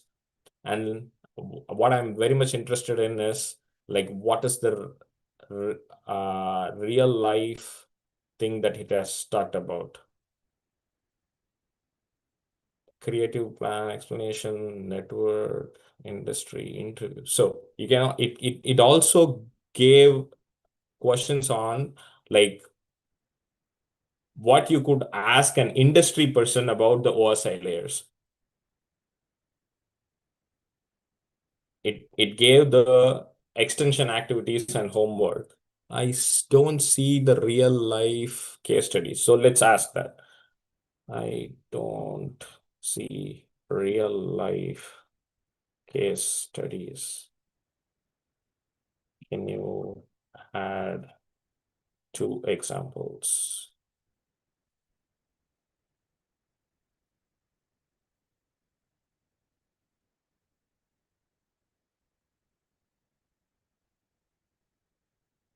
Yeah, so this is going to give us the real life case studies. Like while it generates, I'll also show the different flavors. So what I did was when I created the deadlock lesson plan, I also said create the deadlock plan for 3 different sets of students. people who understands the mathematical concepts really well, understand the programming concepts really well, people who understand the concepts with better real life examples, and the people who has problem with basic understanding of computational concepts. So give me more and more foundational knowledge in that lesson plan itself. That's what I asked for. So the AI gave me 3 different versions of lesson plans for, so you can see here, this is people with highest understanding abilities, like the mathematical notations, mathematical examples, how they can directly code the deadlock. You can see that this is totally different from the deadlock lesson plan that I showed you earlier. You can see, like, it talks about the complexity analysis, it is giving the code, it is showing the mathematical notations. This is for people who understands the concepts with real life example. This is similar to that of what we have already generated. And the next one is the people who have problems with the basic understanding. So you can see it first talks about the general computer concepts, like what is a process, what is a resource, what does weighting mean. It even the examples are also very simple, so that a person who has problem with understanding the computational concepts can also follow. So now we are saving time with AI, like the lesson plans that we need to spend like 1 hour, 1.5 hours, or definitely more than that to create that. We are generating that in 5 minutes. So how we can do this? We can generate multiple versions of the lesson plan so that people of different capabilities use the lesson plan that fits more to them. So I think we talked about AI will personalize things heavily, and this is what personalization means. A single professor can personalize the lesson plan almost for everyone in the class. Even if it's not for everyone in the class, we can like have like 5 categories of people, and you need not name them. You just create 5 different versions of the lesson plan with varying degree of understanding capabilities, and you upload all the 5 versions to your student, so that people who wants or who believes a particular version helps them better, they can choose and learn from that particular version of the lesson plan. It will be much easier. And since you are generating different versions of the lesson plan, you have already created a lot of content for your question paper also. So I'll stop here. If there are any questions, I would like to take.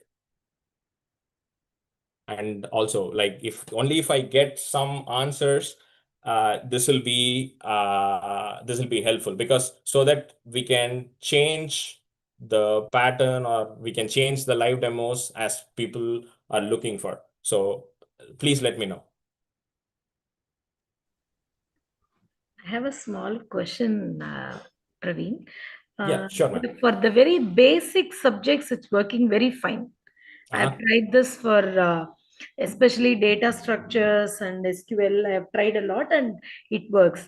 But when you go for research kind of topics or teaching for research elements, there are a lot of hallucinations that are being happening. Yes, ma'am.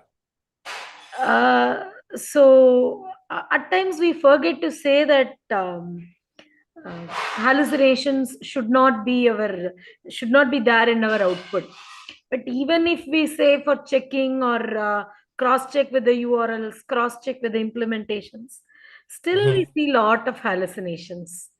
But not the basic things. For very advanced items, we see some bias and hallucinations. Yes, ma'am. You're absolutely right, ma'am. Like, we are using AI on a daily basis in like to like create designs like the technical design documents, like also write programs. And when I use AI to write code for a big code base, yes, it starts hallucinating.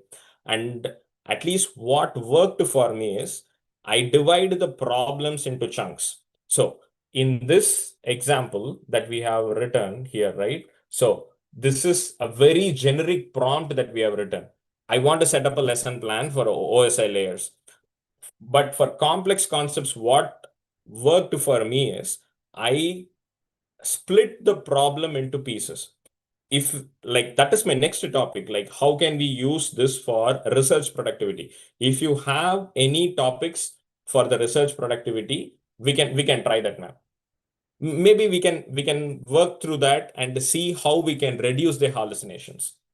So this is what worked for me. I have broken down the problem into multiple manageable chunks. So for this example, right, I just said create an entire paper. So I said create an IEEE paper, which I want to present on enhancing the teaching learning process.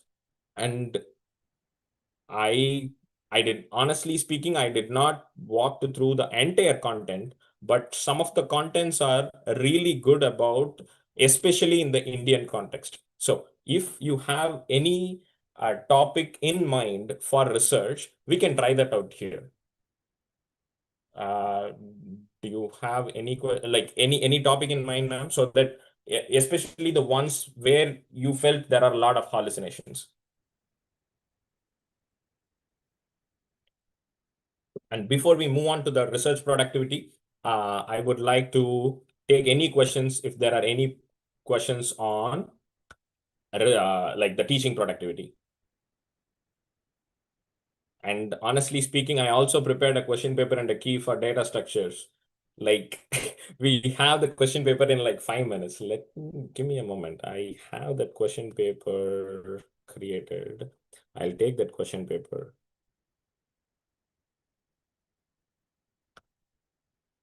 I think I have that question paper. Oh, okay. That's not here anymore.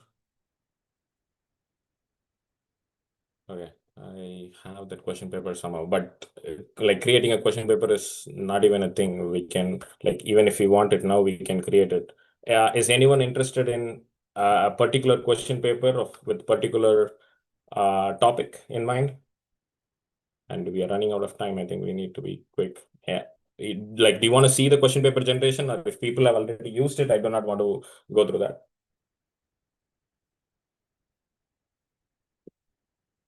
Okay, then I'll skip that part. Okay, research. Research productivity, as ma'am has asked, like, yes, if the research topic is too complex, too detailed, it will start hallucinating. So what does hallucination means? It will throw some random ideas, which is not even in the interest of the topic that you have asked for, or just because it has the keyword or the context or the semantic meaning in it, it will start pulling down the documents which are not at all relevant or which is not at all you are looking for. So in that cases, we have to be really careful about the prompt, and we have to break things down into smaller chunks for the AI to help us. So that's where we we and the AI will start co-working. In this case, in this lesson plans case, my part was like, I would say not even like 1%. I just said this, that's it. Like here, my effort is 1% and the AI's effort is 99%. It did a lot of heavy lifting for me. Whereas in research, we have to be, I would say, like 30-70. We want to tell AI, like, these are the specific pieces that I want to work on.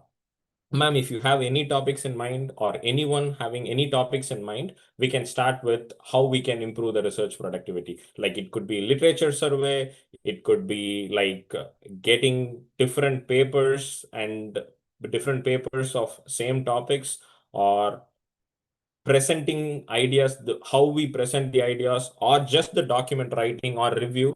If there are any particular piece that people are interested in, I'm happy to go through that.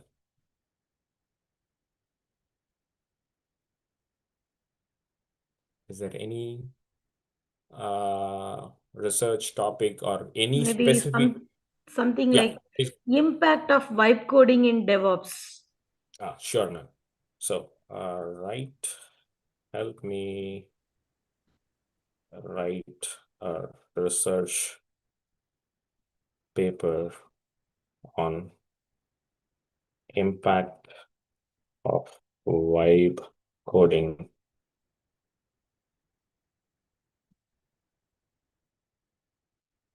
in DevOps.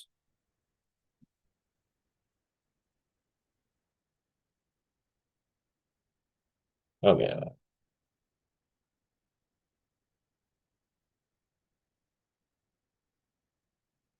Okay, let me. It has already started with it. Okay.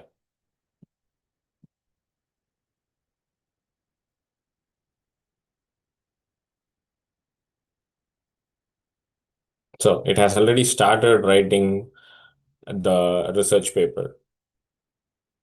And once we go, which aspect of this you feel we need more tweaking, ma'am? Like, Literature was there survey. any? Sorry, ma'am. Literature survey. Yeah, sure. Literature survey. Sometimes Okay, what sure. happens is there is no such paper at all. Okay. There is no such book at all. Mm-hmm. But it hallucinates saying such book is available, and based on that, I would be doing this. That kind of thing it does. Oh, Especially okay. when it Okay. Yeah. compares to it itself hallucinates for various kinds of references. Okay. Okay. Okay. Okay. Yeah. Let's check that out. Okay. I don't want to generate the entire paper yet. Give me more details. Give me the literature survey section. Once validated, continue. So, like, what I started doing is I started using AI as the person who is sitting next to me. So I give the prompts as if I talk to that other person. If I see something is going wrong, I explain it. This is where the traditional Google search is vastly different. In Google search, we give only keywords, and if we start giving sentences, Google search will start hallucinating because it is a keyword based algorithm, mostly keyword based. Yes, they also have context and semantic analysis, but mostly a keyword based one. Whereas now it understands each and every word, and it also understands the context. So with that advantage, what I started doing is I start interacting with AI as if I do it to a person who is working with me. So I started giving very elaborate prompts instead of very vague statements. So it is basically regenerating the entire document. So I And I see handle this. it in a different way, Praveen. I Okay. usually have a file with the content. Do not hallucinate. Okay. Check for hallucination. Provide the URL so that I visit Okay. and confirm your context. So this is Mhm. how I handle hallucinations. Yeah, that's also a very good approach, ma'am. So, like, as we all do, right?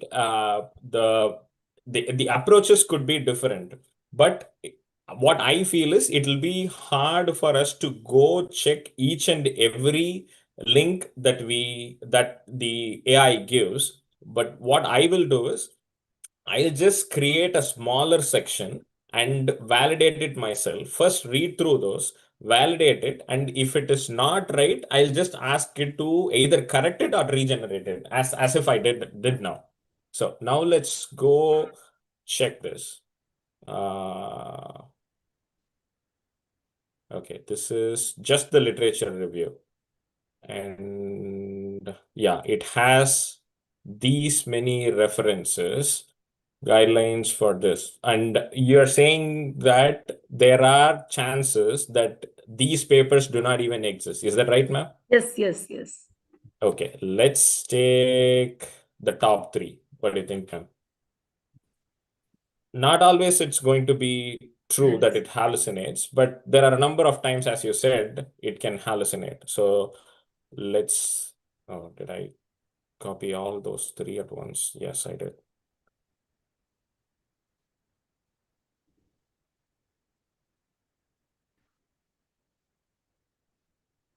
Okay, I have these three topics here, and let's take the first one.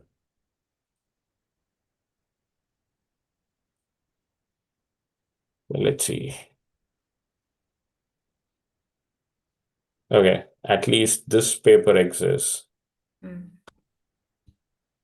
And but you're right, ma'am. You're absolutely right. Just because these three examples doesn't show that it is hallucinating, that doesn't mean hallucination doesn't exist. Yes, hallucination does exist. And you brought up a really good point in this forum that we cannot blindly rely on AI only. It is a world where we need to coexist, and that is one of my closing notes.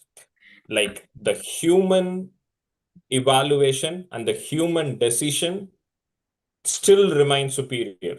There might be a time, or there will be a time when AI will go or surpass us. That might happen in the future, but at this point in time, the human decision is superior. So again, the second paper also exists. I'll tell you a very critical case that I came across. Absolutely, ma'am. Really One is interested to I know that. was framing a syllabus for explanatory AI. XAI, explanatory Okay. AI. Yeah. So when I was giving my prompts, I was always saying choose textbooks from Pearson, Tata McGraw-Hill, Springer. I was very specific on the top publishers. What it did was it took a book which was an independent publishing, but just like that, it added it a Springer publisher. Right. That's where the problem is, ma'am. So, as you rightly pointed out, the top publishers, right, they may not have their versions readily available, meaning all those could be a paid content. So, in that scenario, what worked for me is we have to write a tool using AI. You can say that write a tool that crawls these website using my credentials. So let's say that you got a subscription for Tata McGraw-Hill, right? So you create a tool in AI saying that I want to crawl the Tata McGraw-Hill publication documents and use my credential. So the tool will give you a sign-in pop-up, and once you log in, the tool will crawl on your behalf, and you can store that information somewhere. And when you start using that, then it will be easier. Or you can extend the tool saying that crawl this website and write a paper for me using my credential. So you have got a subscription. So the tool is going to crawl on behalf of you. So since you have got the subscription, it will work. You get the data and you generate that paper. That's it. Or you generate that content. Super. Crawling and scraping will be the solution. Yeah. Yes, ma'am. Like crawling on behalf of you. The tool must crawl. Yeah. So for example, this RU code tool is going to talk to the websites in its own form or with its own identity. So RU code doesn't have a subscription account in Tata McGraw-Hill. So it will not allow. But if you ask RU to generate a tool, and that tool is going to talk to Tata McGraw-Hill on behalf of you, as if Dr. GRK is talking to McGraw-Hill. So it will allow the contents to be downloaded, and then we can easily generate it, ma'am. Yeah, done. Like even for the crawling tool, we need not write a single line of code. And as you very well know, we can just wipe code it. Like there are a number of tools that I've written in the past, I would say 6 months, without writing a single line of code. Especially this crawler code is definitely not going to be productionalized. You want that code to just to get your work done.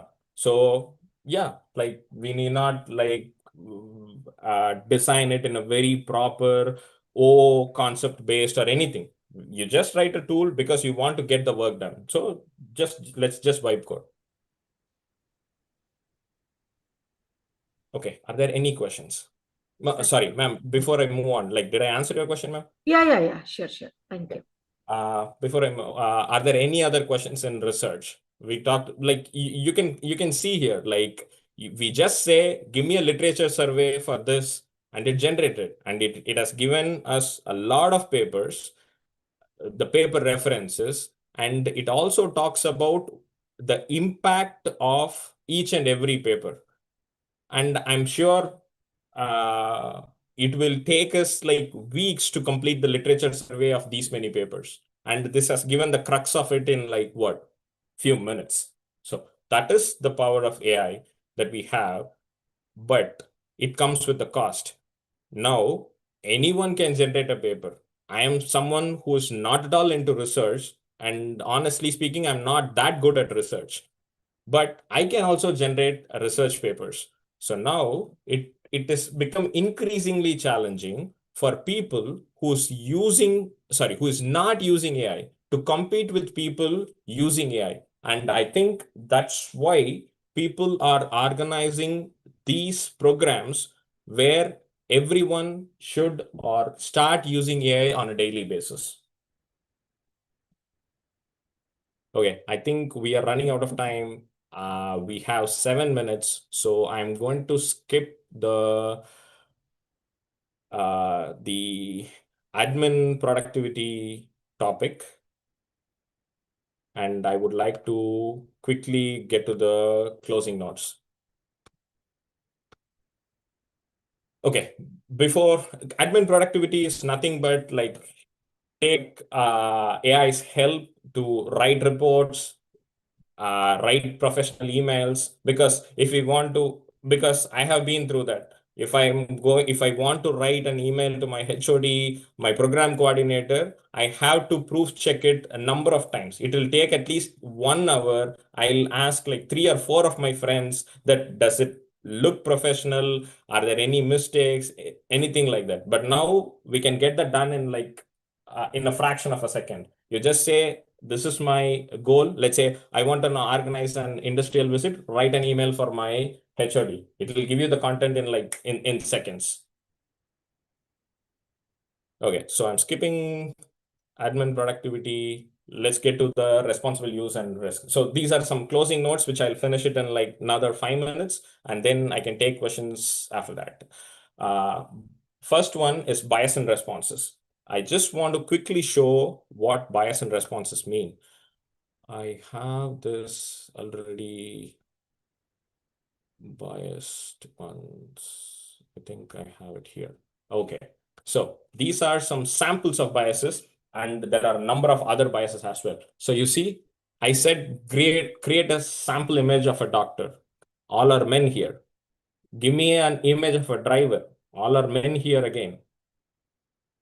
And I said, give me a public transport driver. All are men again. When I said image of a teacher, it starts giving me a women picture.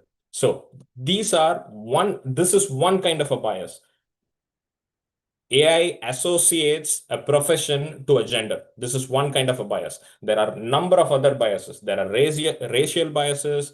There are knowledge biases. There are a number of other biases that AI has, which we need to be aware of. And the way we can come out of it is through good prompting. And one thing which I want to highlight is, do not worry about writing good prompts from the word go.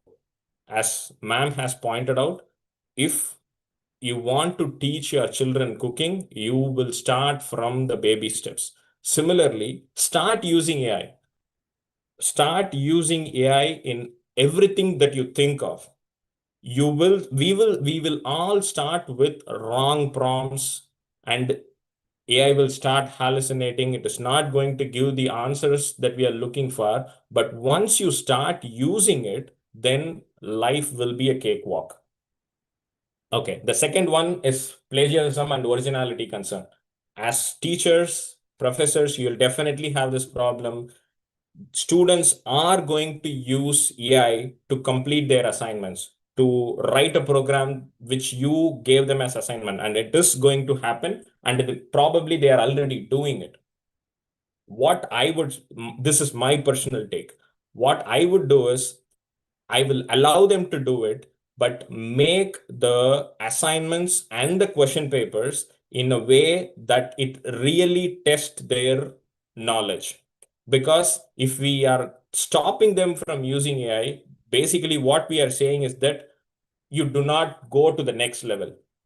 AI is here to stay with us. It is like people in 90s not asking or not encouraging people to use calculators. When calculators came in, everyone thought that calculator is going to reduce the mathematical capabilities, the mathematical brain in humans, but it's not the case. We are not solving the 2 plus 2 or 5083 into 7097, that multiplication problems anymore. Calculator will do it for me. I am here for bigger and a better problem solving. So that's what is going to happen. So the plagiarism is going to happen. We have to set our examination standards in a way that it really tests the knowledge, and see AI as a collaborator, not as a replacement. As we have already talked about, it's going to hallucinate a lot. It is never going to say no. It is never going to say, I do not know about this. It is going to give you some answer. So it is, as humans, it is our responsibility to treat AI just as a collaborator and eventually make the decision by ourselves.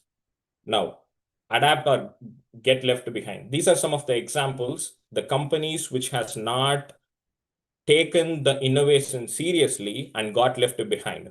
Kodak cameras, that the famous advertisements that we have seen in the 90s and the early 2000s. Kodak camera did not adapt to digital photography, so they went bankrupt. Nokia, they missed the smartphone wave and they lost their dominance. Similarly, if we are not hanging on to this AI wave or AI innovation, then we'll be left behind. And as academicians, if you are not being part of this AI wave, it is not just you who are going to get impacted. It will be the generations after will also get impacted, because you open the door for us to see the world, and this is the new world. So we must take it seriously. And when I say seriously, just start incorporating on your daily life. That's more than enough. Ask students. This is again a suggestion. You people know a lot better. This is a suggestion. Ask students on a daily basis, what is the one thing that you did in AI today? How you used AI today? If we start asking this one question, a lot of things will change. And how AI will transform the jobs. There are a lot of things going around where people are saying AI is going to remove jobs, it is going to replace jobs, people are not going to get jobs. And it is the case with every technological innovation. It is right from the invention of engines, calculators, computers. People thought that like all the jobs are going to go away. It is not the case. It will never be the case. The jobs will get evolved. We are no longer going to just code. As ma'am said, we want problem solvers. We do not want coders anymore, because AI will do the coding for us. We want problem solvers, people who can think and analyze the problems. So that's what. So the jobs will just going to evolve. It is not going to be completely replaced by AI. And this is what are going to evolve and not vanish. yeah, and this is just like a quick thing where the World Economic Forum said that 97 million new AI-related jobs will be created in 2025, and the demand for teachers and researchers will increase because the teachers to student ratio is going to reduce drastically. Since everyone can be a teacher, take that with a pinch of salt, because anyone can create content and people who can very well speak, they can be teachers. So the number of student teacher ratio will drastically reduce. And for that, the demand for teachers and researchers will increase a lot. AI is not going to replace, AI just amplifies the human ability and increase the productivity. And I want these four to be the key takeaways from this session. Have an AI first approach in everything we do. Like if you have any questions, if you think you are stuck, or if you think this is going to take me time, let's all think whether AI can solve it for me, or whether AI can help me in this process. The next thing is AI saves time across teaching, research, and admin. Like we saw that already in how fast it can generate the lesson plan content, how fast it can generate the question papers. And as we discussed, human judgment always remains essential because it is going to give us wrong answers sometimes. So the human judgments will remain superior at this point in time. The last point is jobs will evolve, not vanish. And this key takeaway is something that I suggest that you take it to the students, because there are a lot of fear among students, especially our Indian students, that the job market will crash, we will not get jobs, what are we going to do in life? Please tell them the jobs are not going to evolve. The jobs are not going to vanish. It will just evolve. So ask them to get prepared for that. Yeah. One last thing, AI is not going to replace us, but a person who is using AI is going to replace a person who is not using AI.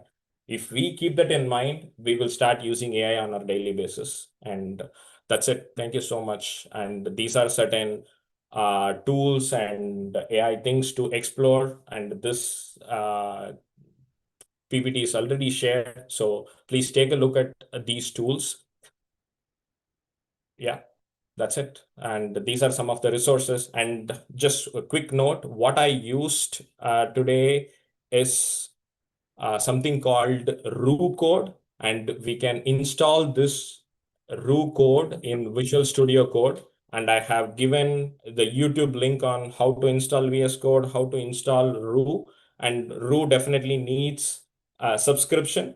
And it also provides a free quota. So you can try with free quota. And if you really like it, you can get some subscription on that. Or for that matter, you need not use RU. If you think any other AI is good, please go for it, but start using AI on a daily basis. Thank you so much for the opportunity.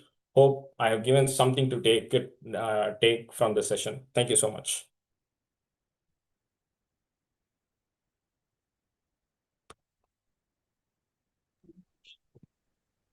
Thank you, Praveen Kumar, sir. Good evening, Karpatan ma'am and Praveen Kumar, sir. Yes, ma'am. Yes. Thank you. Ma'am and sir, on this special occasion, we, the organizing team, takes immense pride in appreciating both of you. Is it so, ma'am? Very nice session of you both.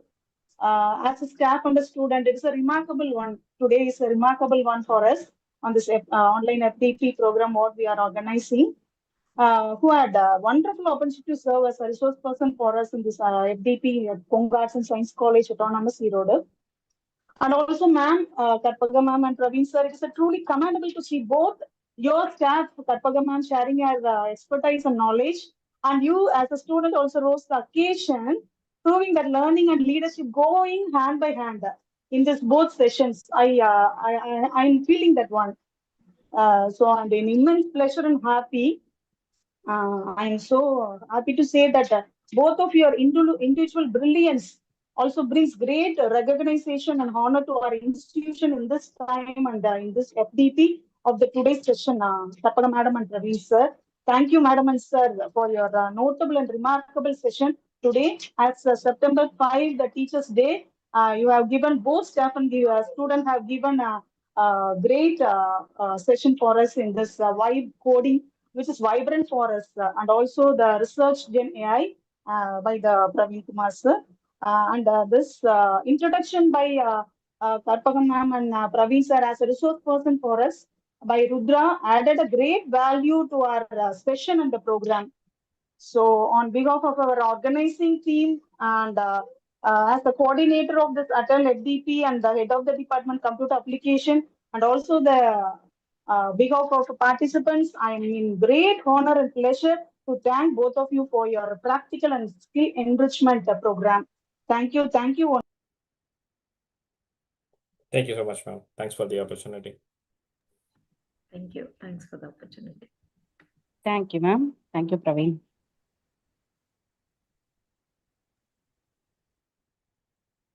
Any questions from participants? Yeah, if there are any questions, please let me know.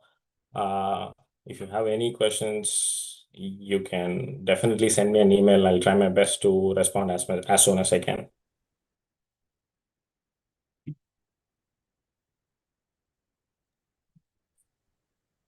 Sir, if you could specify some of the tools or some of the AI tools which is to helpful for the teachers to prepare their lessons or contents for the particular subject other than RU codes, sir. There is something called Klein, ma'am.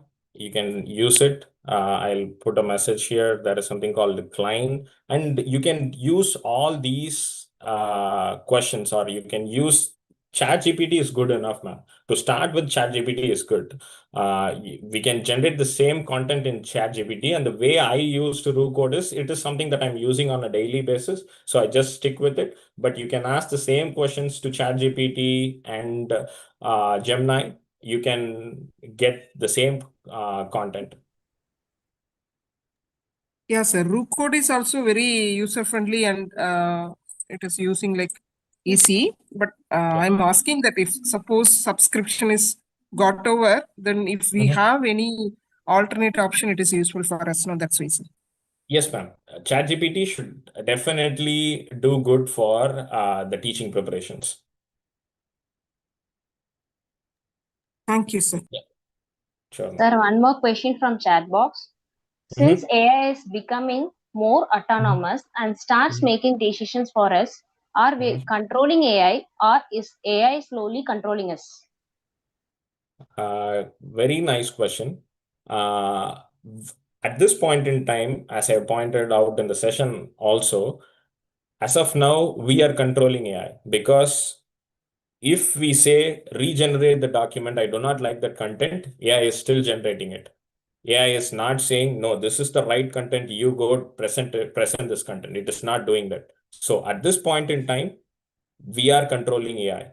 And that is one of the main aspects which is being looked on by the entire world.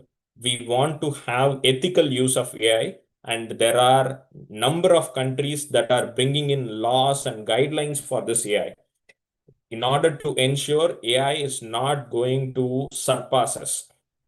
So people are going to take actions, and people are taking actions to keep AI under check and the humans being the superior boss. But definitely there will be people who wants to use AI for bad things, take advantage of it and do bad things. So in those cases alone, AI is going to control humans. But in the ethical usage, we are going to control AI for a long period of time.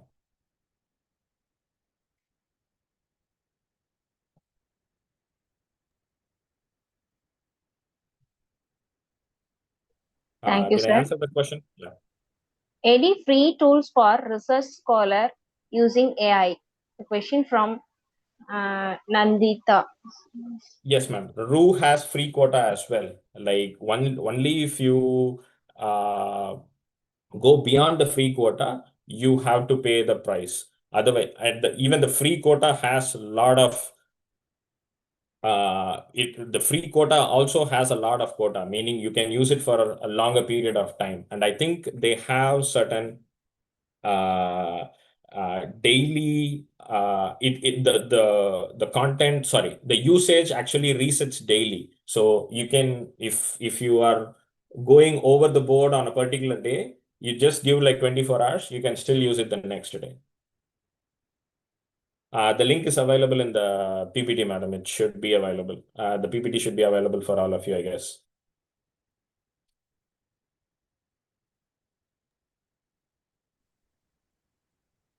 Most tools available are premium based. Could you recommend any free tools for education, specifically for coding? Yeah, for coding, yes, you can still use ChatGPT. ChatGPT will be the first answer. Start using ChatGPT. Maybe like we can. Sorry, we have already gone over time. So like if you're in front of your computer, right? You can do the same thing. Create a lesson plan for deadlocks. You just give these few words in ChatGPT, and ChatGPT is going to give you results. So that's a very good starting point. Let's start exploring ChatGPT. There is something called Grok that is given by X or Twitter, whatever, and Perplexity. And you can use Grok. There is something called the DeepSeek. You can use any of these. All these are free tools.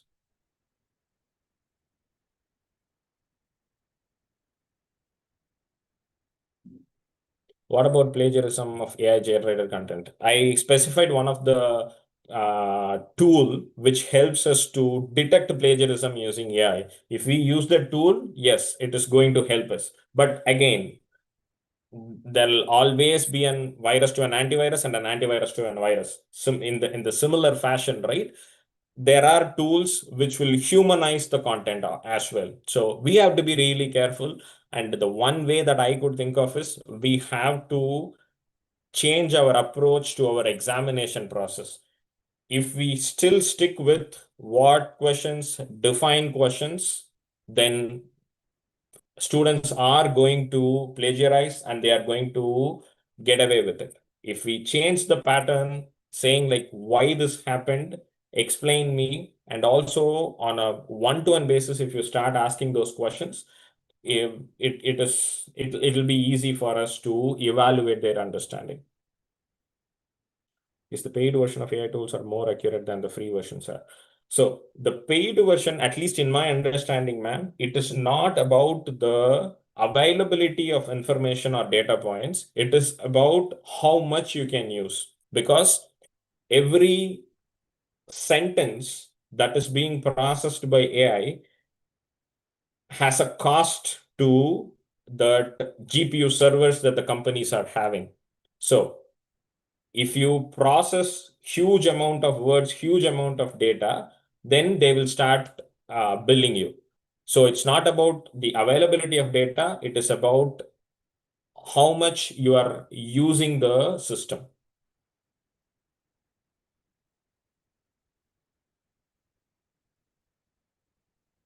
Okay, are there any other questions?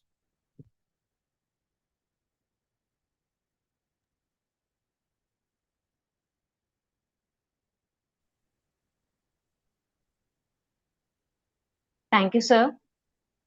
Okay, yeah, thank you. Thank Okay, you, Karpaka ma'am, is also answering in the chat box.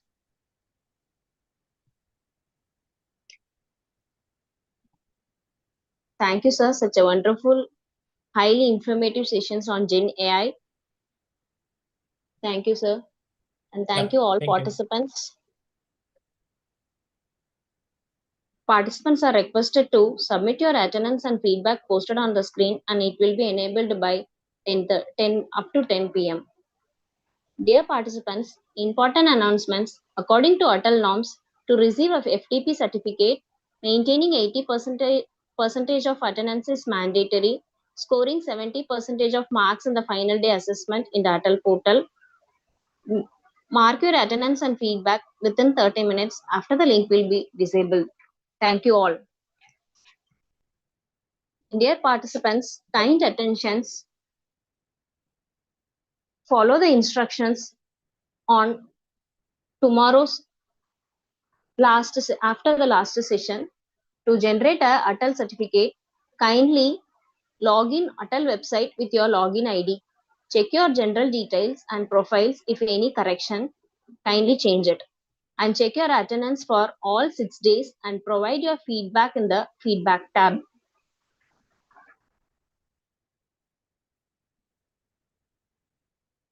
And go to assessment tab. Click the link with our FDP dates from 1st September to 6th September and attend your test. Time period of your assessment is 1 hour. After completion your assessment test, test marks will be displayed on the website and download your certificate.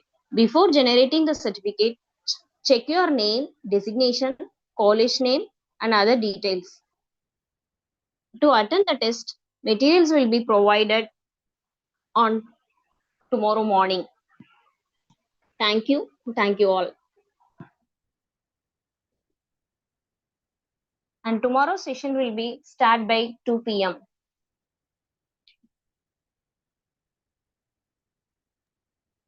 Thank you, ma'am.